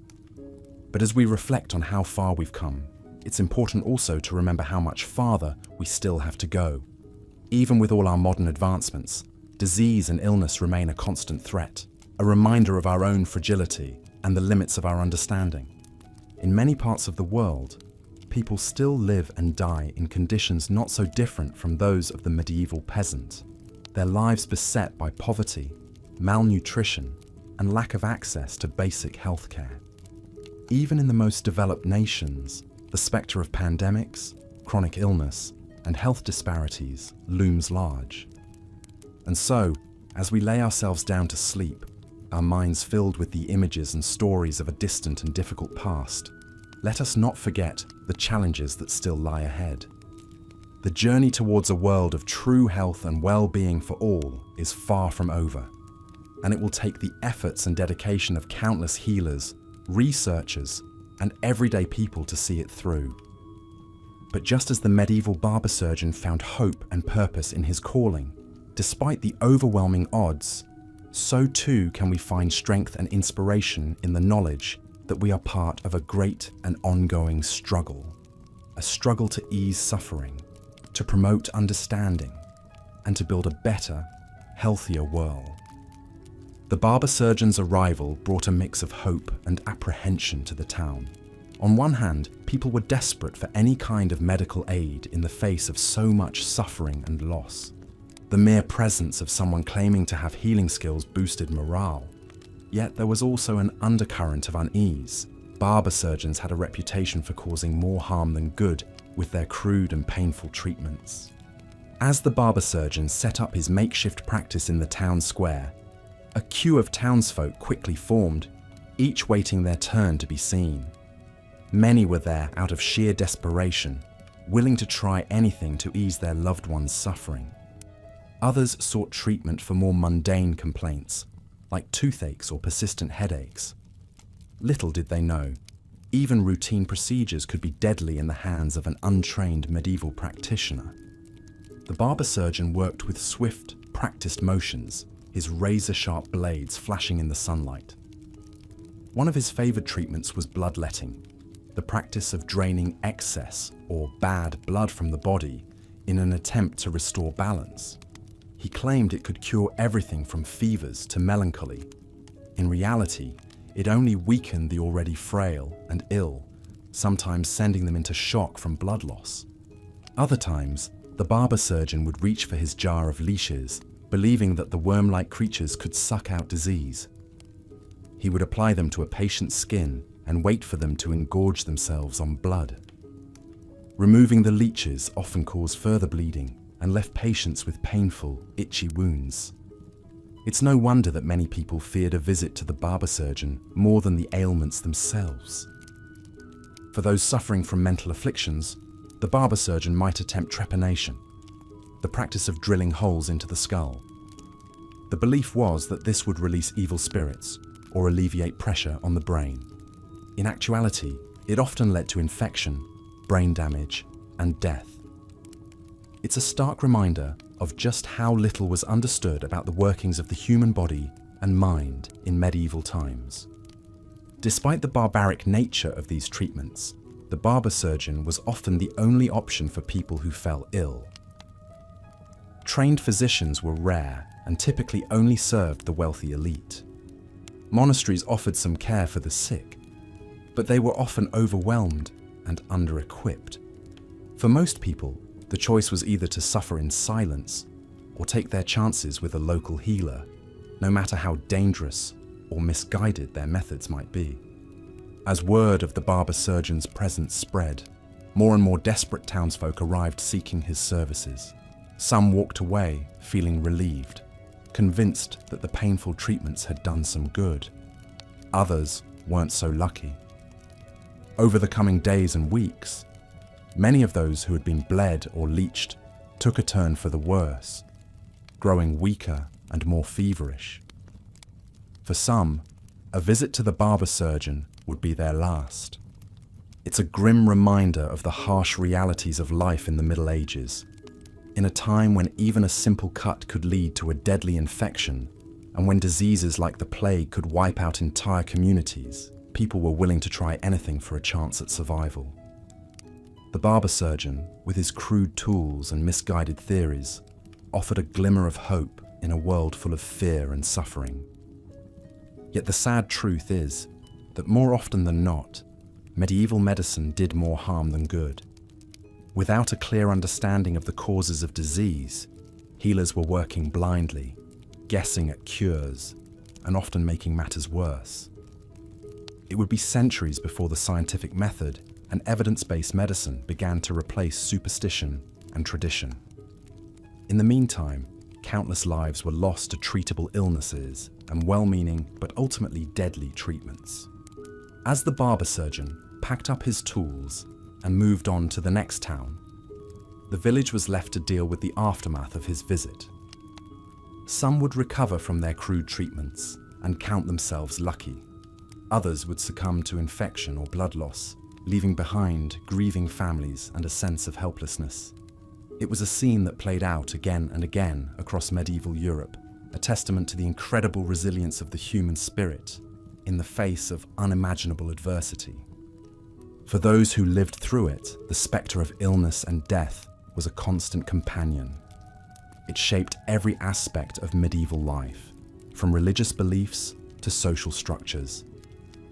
In a world where any day could be your last, people clung to faith, superstition, and the desperate hope that somehow, against all odds, they might survive. It's a mindset that's hard to imagine from the comfort and safety of the modern world. Yet even today, with all our medical advances and scientific knowledge, we are not invincible. The COVID-19 pandemic has been a stark reminder of just how fragile our grip on health and life really is. It has echoes of the past, of the fear and uncertainty that gripped medieval communities during times of plague and pestilence. In a way, it's a reminder to be grateful for the incredible progress we've made, but also to remain humble in the face of the incredible power of nature. We may have come a long way from the days of barber surgeons and bloodletting, but we are still vulnerable, still at the mercy of forces beyond our control. It's a lesson that our medieval ancestors knew all too well, that life is precious and that every moment should be cherished. As we look back on the grim realities of medieval medicine, it's easy to feel a sense of superiority, a belief that we have conquered disease and death. But the truth is more complicated. Yes, we have made incredible strides, and we should be proud of the advances that have saved countless lives. But we must also remember that we are part of a long and ongoing struggle, a battle against illness and suffering that has been waged for centuries. In the face of that struggle, the resilience and courage of our ancestors is something to be admired and celebrated. They faced unimaginable hardships with grace and determination, finding hope and meaning in even the darkest of times. It's a legacy that we carry with us, a reminder that even in the face of great adversity, the human spirit can endure. So as we drift off to sleep, let us spare a thought for those who came before us, for the countless souls who suffered and died in a world without modern medicine. Let us honor their memory by cherishing the incredible gift of health and life that we have been given. And let us face the challenges of our own time with the same resilience, courage, and hope that sustained our ancestors through the darkest days of the Middle Ages. As the barber surgeon packed up his tools and moved on to the next town, he left behind a trail of suffering and confusion. The townsfolk were left to ponder the efficacy of his treatments, many of which seemed to cause more harm than good. The practice of bloodletting, in particular, raised eyebrows and sparked heated debates. The theory behind bloodletting was that it would remove the bad blood from the body, thus restoring balance to the humours. However, in reality, it often left patients weakened and vulnerable to further illness. The sight of a pale, listless patient with multiple cuts on their arms was all too common in medieval times. Leeching was another popular treatment that often did more harm than good. The small, slimy creatures were applied to the skin in the hopes that they would suck out the bad blood and heal the patient. However, many patients found the experience to be painful and unsettling, and the loss of blood often left them feeling drained and weak. Perhaps the most frightening of all medieval medical practices was trepanning. This involved drilling a hole into the patient's skull in order to release evil spirits or alleviate pressure on the brain. It's hard to imagine the sheer terror that patients must have felt as they lay on the operating table, watching the barber surgeon approach with his crude drill. Despite the best efforts of medieval healers, many patients suffered greatly at their hands. The lack of proper training and understanding of the human body meant that treatments were often misguided and dangerous. It was not uncommon for patients to contract infections from unsterilized equipment or to suffer from the side effects of toxic remedies. One such patient was a young woman named Matilda. She had been suffering from a persistent cough and fever for weeks, and her family had grown desperate for a cure. They brought her to the local apothecary, who prescribed a concoction made from a variety of herbs and animal parts. Matilda dutifully drank the foul-smelling liquid, but her condition only worsened. She developed painful sores in her mouth and throat, and her fever spiked to dangerous levels. Her family watched helplessly as she writhed in agony, unable to find relief from her suffering. Stories like Matilda's were all too common in medieval times. The miasma theory, which held that disease was caused by bad air, led many people astray in their search for a cure. They would burn sweet-smelling herbs and carry pomanders filled with perfume in the hopes of warding off illness. Little did they know that the real culprits were the unseen microbes that lurked in the filth and squalor of medieval life. Monasteries and apothecaries were often seen as centers of healing in medieval times. Monks and nuns would grow medicinal herbs in their gardens and prepare remedies for the sick and suffering. They believed that it was their holy duty to care for the ill, and that by doing so, they were serving God. However, even these well-intentioned healers were often working with limited knowledge and resources. They relied heavily on ancient texts and traditional remedies, many of which had little basis in scientific fact. They also lacked the understanding of basic hygiene and sanitation that we take for granted today. Despite the best efforts of medieval healers, the toll of endemic diseases was staggering. Dysentery, typhoid fever, smallpox, and tuberculosis were constant threats to the health and well-being of the population. These diseases would sweep through entire villages, leaving a trail of suffering and death in their wake. The symptoms of these illnesses were often horrific and painful. Dysentery, for example, caused severe diarrhea and abdominal cramping, leaving victims dehydrated and weak. Smallpox, on the other hand, caused a rash of painful blisters that could leave survivors scarred for life. Families were often struck repeatedly by tragedy, losing multiple members to the same disease. It was not uncommon for parents to bury several of their children before they reached adulthood. The emotional toll of such losses was immeasurable, leaving entire communities gripped by grief and despair. The spread of endemic diseases was fueled by a perfect storm of factors. Poor sanitation and lack of clean water meant that disease-causing microbes could easily spread from person to person. Malnutrition and famine weakened people's immune systems, making them more susceptible to illness.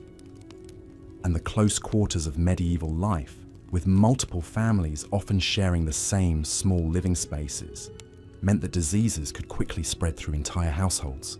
Even those in positions of power were not immune to the ravages of disease. Armies were often weakened by outbreaks of dysentery and other illnesses, leaving them vulnerable to defeat on the battlefield. Kings and queens, despite their wealth and privilege, could fall victim to the same diseases as their subjects. The story of King Richard III of England is a prime example of the toll that endemic diseases could take on even the most powerful of individuals. Richard was known for his military prowess and strategic mind, but he was ultimately undone by a simple case of dysentery. While leading his troops in battle against Henry Tudor in 1485, Richard fell ill with the disease. Despite his best efforts to push through the pain and discomfort, he grew weaker by the day. On the morning of the Battle of Bosworth Field, Richard was so weakened by his illness that he had to be helped onto his horse. In the heat of battle, Richard fought bravely, but his strength was no match for the disease that ravaged his body. He was ultimately killed in combat, his body left to rot on the battlefield. It was a tragic end for a man who had once been one of the most powerful figures in England.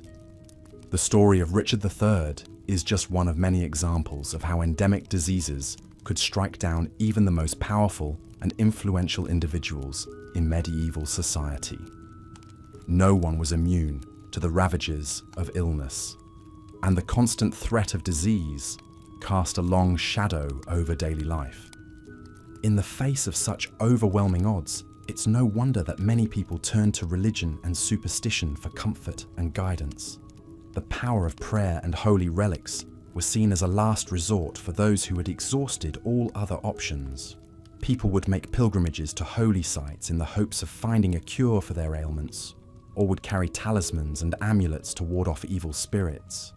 However, even religion could not always provide the answers that people so desperately sought. During times of plague and widespread illness, many people saw disease as a punishment from God, a sign of his wrath and displeasure. This belief led to the rise of the flagellants, groups of religious zealots who would publicly whip themselves in an attempt to atone for their sins and appease God's anger. The flagellants believed that by inflicting pain upon themselves, they could take on the suffering of the world and offer it up to God as a sacrifice. They would march through the streets, chanting prayers and hymns, their backs raw and bleeding from the repeated lashes of the whip. However, the flagellants' actions often had the opposite of their intended effect. Rather than stopping the spread of disease, their public displays of penance may have actually contributed to its spread. As they gathered in large crowds and shared contaminated whips and clothing, the belief in divine punishment also led to the scapegoating and persecution of minority groups during times of plague. Jews, in particular, were often blamed for outbreaks of disease, accused of poisoning wells and spreading illness through nefarious means. These accusations often led to violent attacks and pogroms against Jewish communities, with entire neighborhoods being burned to the ground and their inhabitants slaughtered. The tragedy of these attacks was compounded by the fact that they did nothing to stop the spread of disease and only served to further divide and weaken medieval society. Despite the many challenges and obstacles that medieval people faced in the fight against disease, there were some glimmers of hope and progress.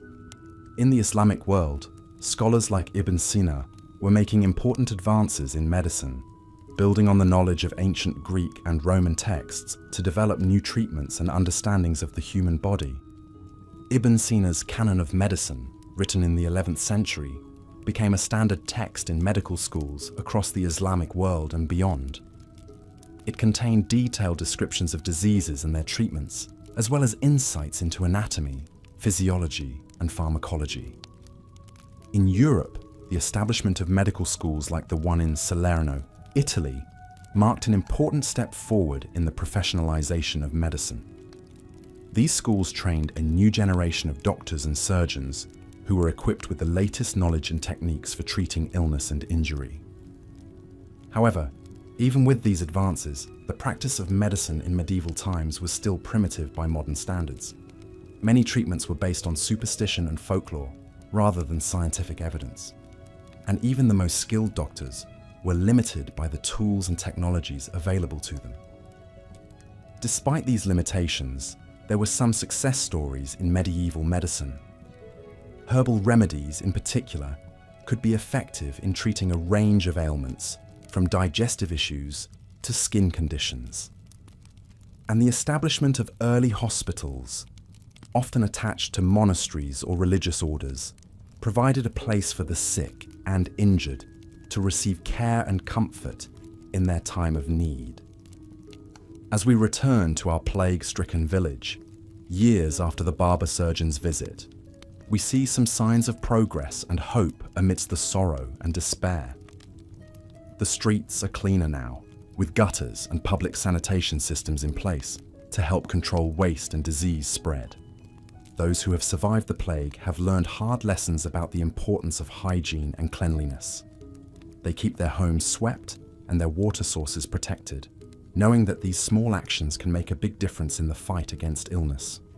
And while the spectre of disease still looms large over medieval life, there is a sense of resilience and determination among the survivors. They have seen the worst that illness can bring, and they have come out the other side, stronger and wiser for their struggles.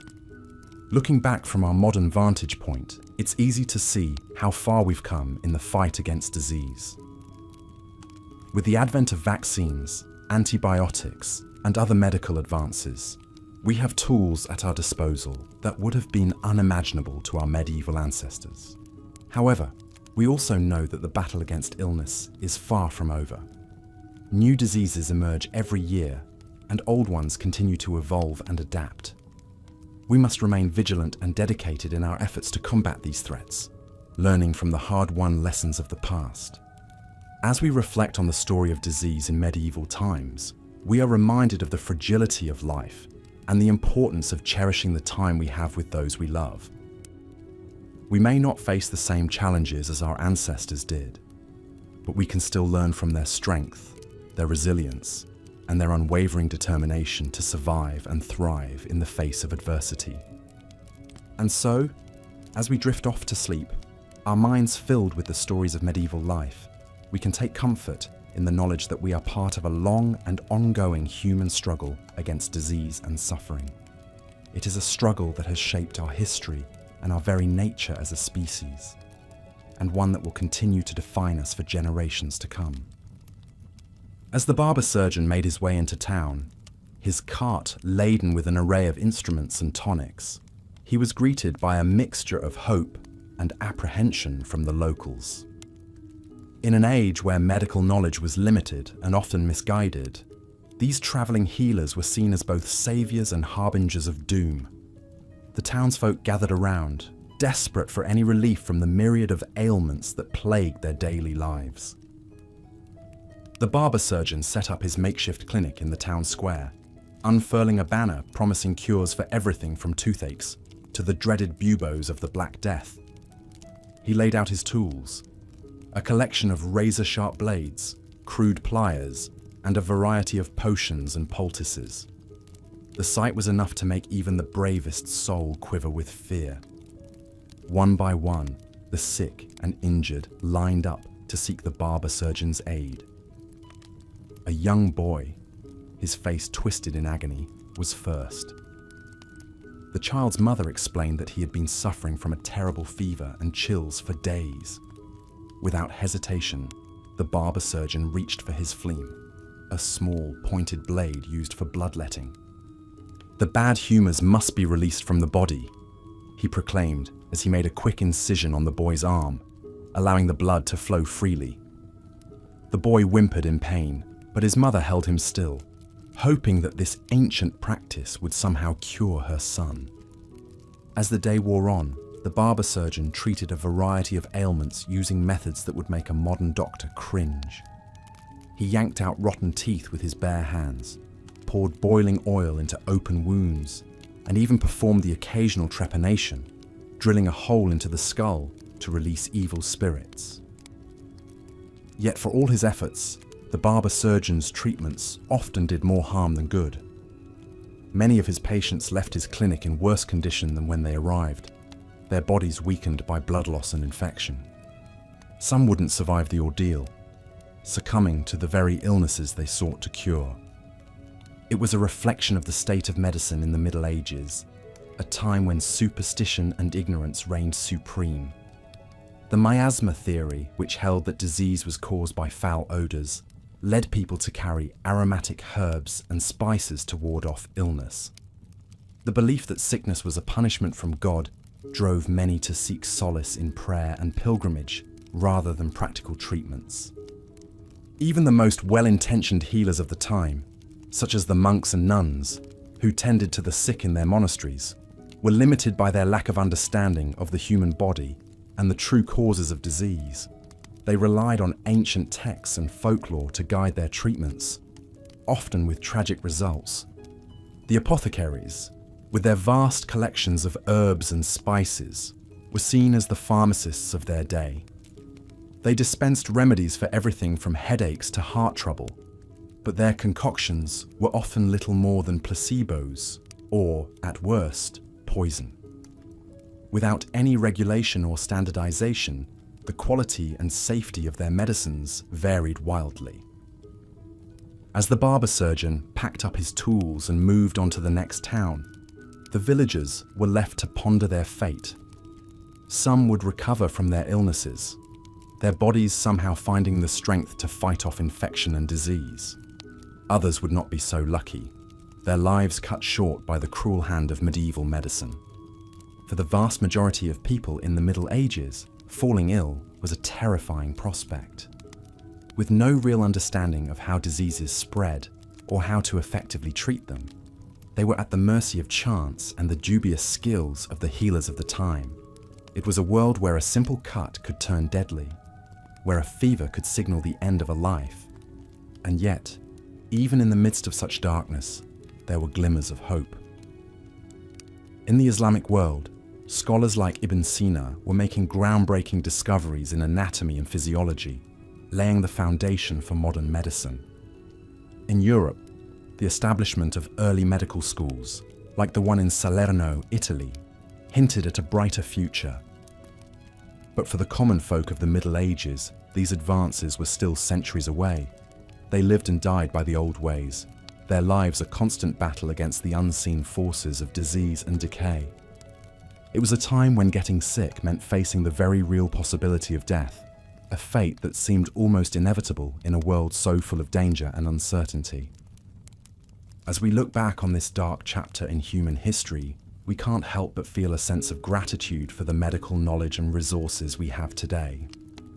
We take for granted the antibiotics, vaccines, and surgical techniques that have saved countless lives and transformed the way we treat illness and injury. Yet even with all our progress, we are still vulnerable to the forces of nature and the frailties of the human body. The COVID-19 pandemic has reminded us of this fact, pulling us back to a time when a single virus could bring the world to its knees. In a way, the story of medieval medicine is a cautionary tale, a reminder of how far we've come and how much we still have to learn. It's a story of human resilience in the face of unimaginable adversity, of the enduring search for healing and hope in even the darkest of times.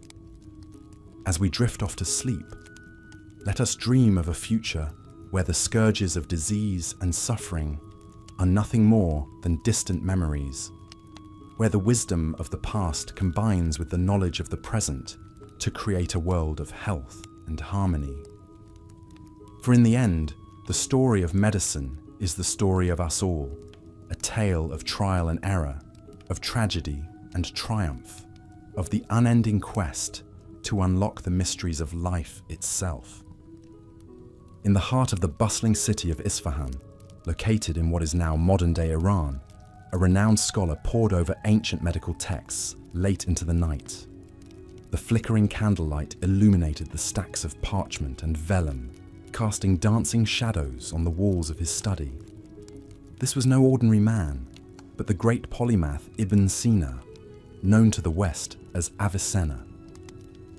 Born in the year 980 AD, Ibn Sina's brilliant mind had already made groundbreaking contributions to philosophy, astronomy, and natural sciences. But it was his work in the field of medicine that would leave an indelible mark on history. As a young man, He had devoured the works of Greek and Roman physicians like Galen and Hippocrates, as well as the knowledge compiled by scholars of the Islamic Golden Age. Now, he sought to synthesize and expand upon their wisdom in his magnum opus, the Al-Qanun fi al-Tibb, or the Canon of Medicine. Night after night, Ibn Sina meticulously documented his observations on human anatomy, physiology, and the nature of disease. He described the symptoms and progression of maladies like meningitis, diabetes, and even cancer with remarkable accuracy. But his work went beyond mere description. Ibn Sina developed a holistic approach to medicine that considered the patient's overall health, environment, and lifestyle. He emphasized the importance of preventative care, nutrition, and even mental well-being, centuries before such concepts gained widespread acceptance in Europe. Ibn Sina's canon organized medical knowledge into a coherent system, classifying diseases based on their causes and affected organs. It laid out detailed guidelines for diagnosis, prognosis, and treatment, using both herbal remedies and surgical techniques. News of Ibn Sina's groundbreaking work slowly trickled westward along the Silk Road trade routes. The canon was translated into Latin in the 12th century, becoming required reading at major European universities. Scholars and physicians alike marveled at the depth and breadth of medical knowledge contained within its pages. The canon's influence on medieval medicine cannot be overstated. It introduced concepts like quarantine to control the spread of infectious diseases, as well as the use of anesthetics during surgery. Ibn Sina's meticulous documentation of pharmacological substances and their effects paved the way for the development of medicinal chemistry. His emphasis on clinical observation and empirical evidence helped to steer medical practice away from superstition and toward a more scientific approach. Of course, Ibn Sina's work was not without its flaws or detractors. Some of his theories, like the notion of humours governing human health, would eventually be disproven, and the canon's complexity and encyclopedic nature may have stifled original research in some areas. But its impact as a foundation for medical education and a bridge between ancient and modern medicine is undeniable. As the candle sputtered in the famed physician's study, Ibn Sina leaned back and reflected on his monumental undertaking. The canon was a labour of love, the culmination of a lifetime of learning and dedication to the art of healing. Little could he have imagined that his work would endure for centuries, shaping the course of medicine across continents and cultures. While Europe remained mired in superstition and primitive practices, the Islamic world continued to push the boundaries of medical knowledge. In the cosmopolitan city of Baghdad, the great Abbasid Caliph Harun al-Rashid had established the House of Wisdom, a library and centre of learning that attracted scholars from across the known world. Here, translators worked tirelessly to render the wisdom of the Greeks, Persians, and Indians into Arabic, preserving and building upon the scientific heritage of the ancients. Among the eminent physicians who graced the halls of the House of Wisdom was Al-Razi, known in the West as Rhazes. A man of insatiable curiosity and prodigious talent, Al-Razi made pioneering contributions to fields as diverse as chemistry, philosophy, and medicine. He was among the first to accurately describe the symptoms of smallpox and measles, and to suggest that these diseases were caused by specific agents that invaded the human body. Al-Razi's most enduring work, however, was his Kitab al-Hawi, or Comprehensive Book of Medicine. This massive tome compiled Al-Razi's own clinical observations with extensive excerpts from earlier medical texts. It contained detailed descriptions of diseases, their causes and symptoms, as well as therapeutic recommendations ranging from dietetics to surgery. Like Ibn Sina's canon, Al-Razi's comprehensive book helped to codify medical knowledge and establish a standard curriculum for physicians across the Islamic world. Translated into Latin as the Liber Continens, it shaped European medical practice well into the Renaissance era. But Al-Razi was more than just a compiler of knowledge. He was a true innovator who approached medicine with a critical and empirical eye.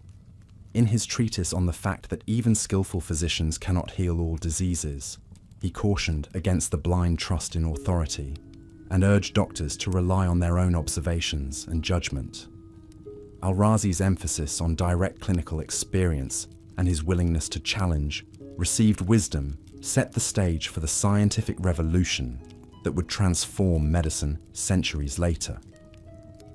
As the golden age of Islamic science waned, its legacy lived on in the works of scholars like Ibn Sina and Al-Razi. Their writings preserved the flickering flame of classical learning through the long centuries of the medieval period. And when Europe began to awaken from its intellectual slumber, it was to the light of this knowledge that it turned. In the great medical schools of Salerno and Montpellier, the canon and the liber continens were required reading for aspiring physicians. The Arabic texts were painstakingly translated into Latin, their secrets gradually unraveled and absorbed into the Western tradition. The Islamic world's emphasis on empiricism, observation, and rationality slowly began to take root in European soil. Of course, progress was halting and uneven. For every enlightened scholar who looked to the works of Ibn Sina and Al-Razi for guidance, there were scores of quacks and charlatans peddling superstitious remedies. The spectre of religious dogma and the weight of centuries of tradition still held sway over much of medieval medicine. But the seeds had been planted. The work of the great Islamic physicians had laid the foundation for a new kind of medicine, one based on reason and evidence rather than blind faith. It would take centuries for these ideas to fully flower, for the scientific method to be honed and refined, but the path had been lit, the way forward illuminated by the brilliant minds of the medieval Islamic world. As we look back on this pivotal era from the vantage point of our modern age, it's easy to focus on the darkness and ignorance that characterize so much of medieval life. The plague-ridden villages, the desperate superstitions, the cruel and misguided treatments. But amidst this bleak landscape, there were glimmers of light, flashes of brilliance that pointed the way to a brighter future. In the pages of the canon and the comprehensive book, in the lecture halls of Salerno and the libraries of Baghdad, a quiet revolution was taking place. A revolution of the mind, a slow but inexorable shift toward a new way of seeing the world and our place within it. A world in which reason could triumph over superstition, in which the mysteries of the human body might one day be unlocked through patient study and careful observation. We are the heirs to this legacy, the beneficiaries of the tireless efforts of scholars like Ibn Sina and Al-Razi. Every time we visit a doctor's office or take a prescribed medication, we are drawing on the wisdom and ingenuity of these medieval pioneers. Their stories remind us that even in the darkest of times, the human spirit endures, that the quest for knowledge and understanding can never be fully extinguished. So let us pause for a moment to remember these unsung heroes of medieval medicine. Let us honor their achievements and their sacrifices, their unwavering commitment to the art of healing. And let us carry forward their legacy, striving always to expand the boundaries of what is possible, to light the way for those who will follow in our footsteps. In the end, the story of medieval medicine is a story of hope and resilience, of the enduring power of the human intellect to overcome even the darkest of challenges. It is a reminder that even in the face of unimaginable suffering and loss, there are always those who will rise up to fight for a better tomorrow. May we never forget their example, and may we always strive to be worthy of their legacy. As the Islamic world made strides in medical knowledge, glimmers of progress could also be seen in Europe's medieval universities. The medical school at Salerno, established in the 9th century, became a renowned center of learning. Students from across Europe flocked to this coastal town in southern Italy, eager to study the healing arts. The Salerno school was unique for its time. as it welcomed both male and female students. Women like Trota of Salerno, one of the earliest known female physicians, played a vital role in advancing medical knowledge. Her writings on women's health issues were widely circulated and influenced medical practice for centuries to come. The curriculum at Salerno was heavily influenced by the works of ancient Greek and Roman physicians, such as Hippocrates and Galen. Students pored over these classic texts, memorizing the humoral theory of medicine and learning about the importance of diet, exercise, and hygiene in maintaining health. But they also gained practical experience, observing their professors as they treated patients and even performing surgeries themselves. This hands-on approach to medical education was a departure from the purely theoretical learning that dominated most medieval universities. The school at Salerno also had a medicinal garden, where students could learn about the healing properties of various plants and herbs. The use of botanical remedies was an important part of medieval medicine, and the knowledge of which plants could cure which ailments was passed down from generation to generation.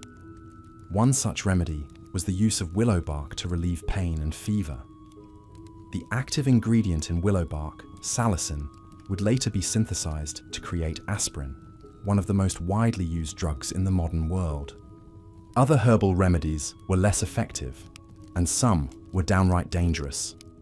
Mandrake root, for example, was used as a sedative and pain reliever, but it could also cause hallucinations, coma, and even death if the dosage was too high.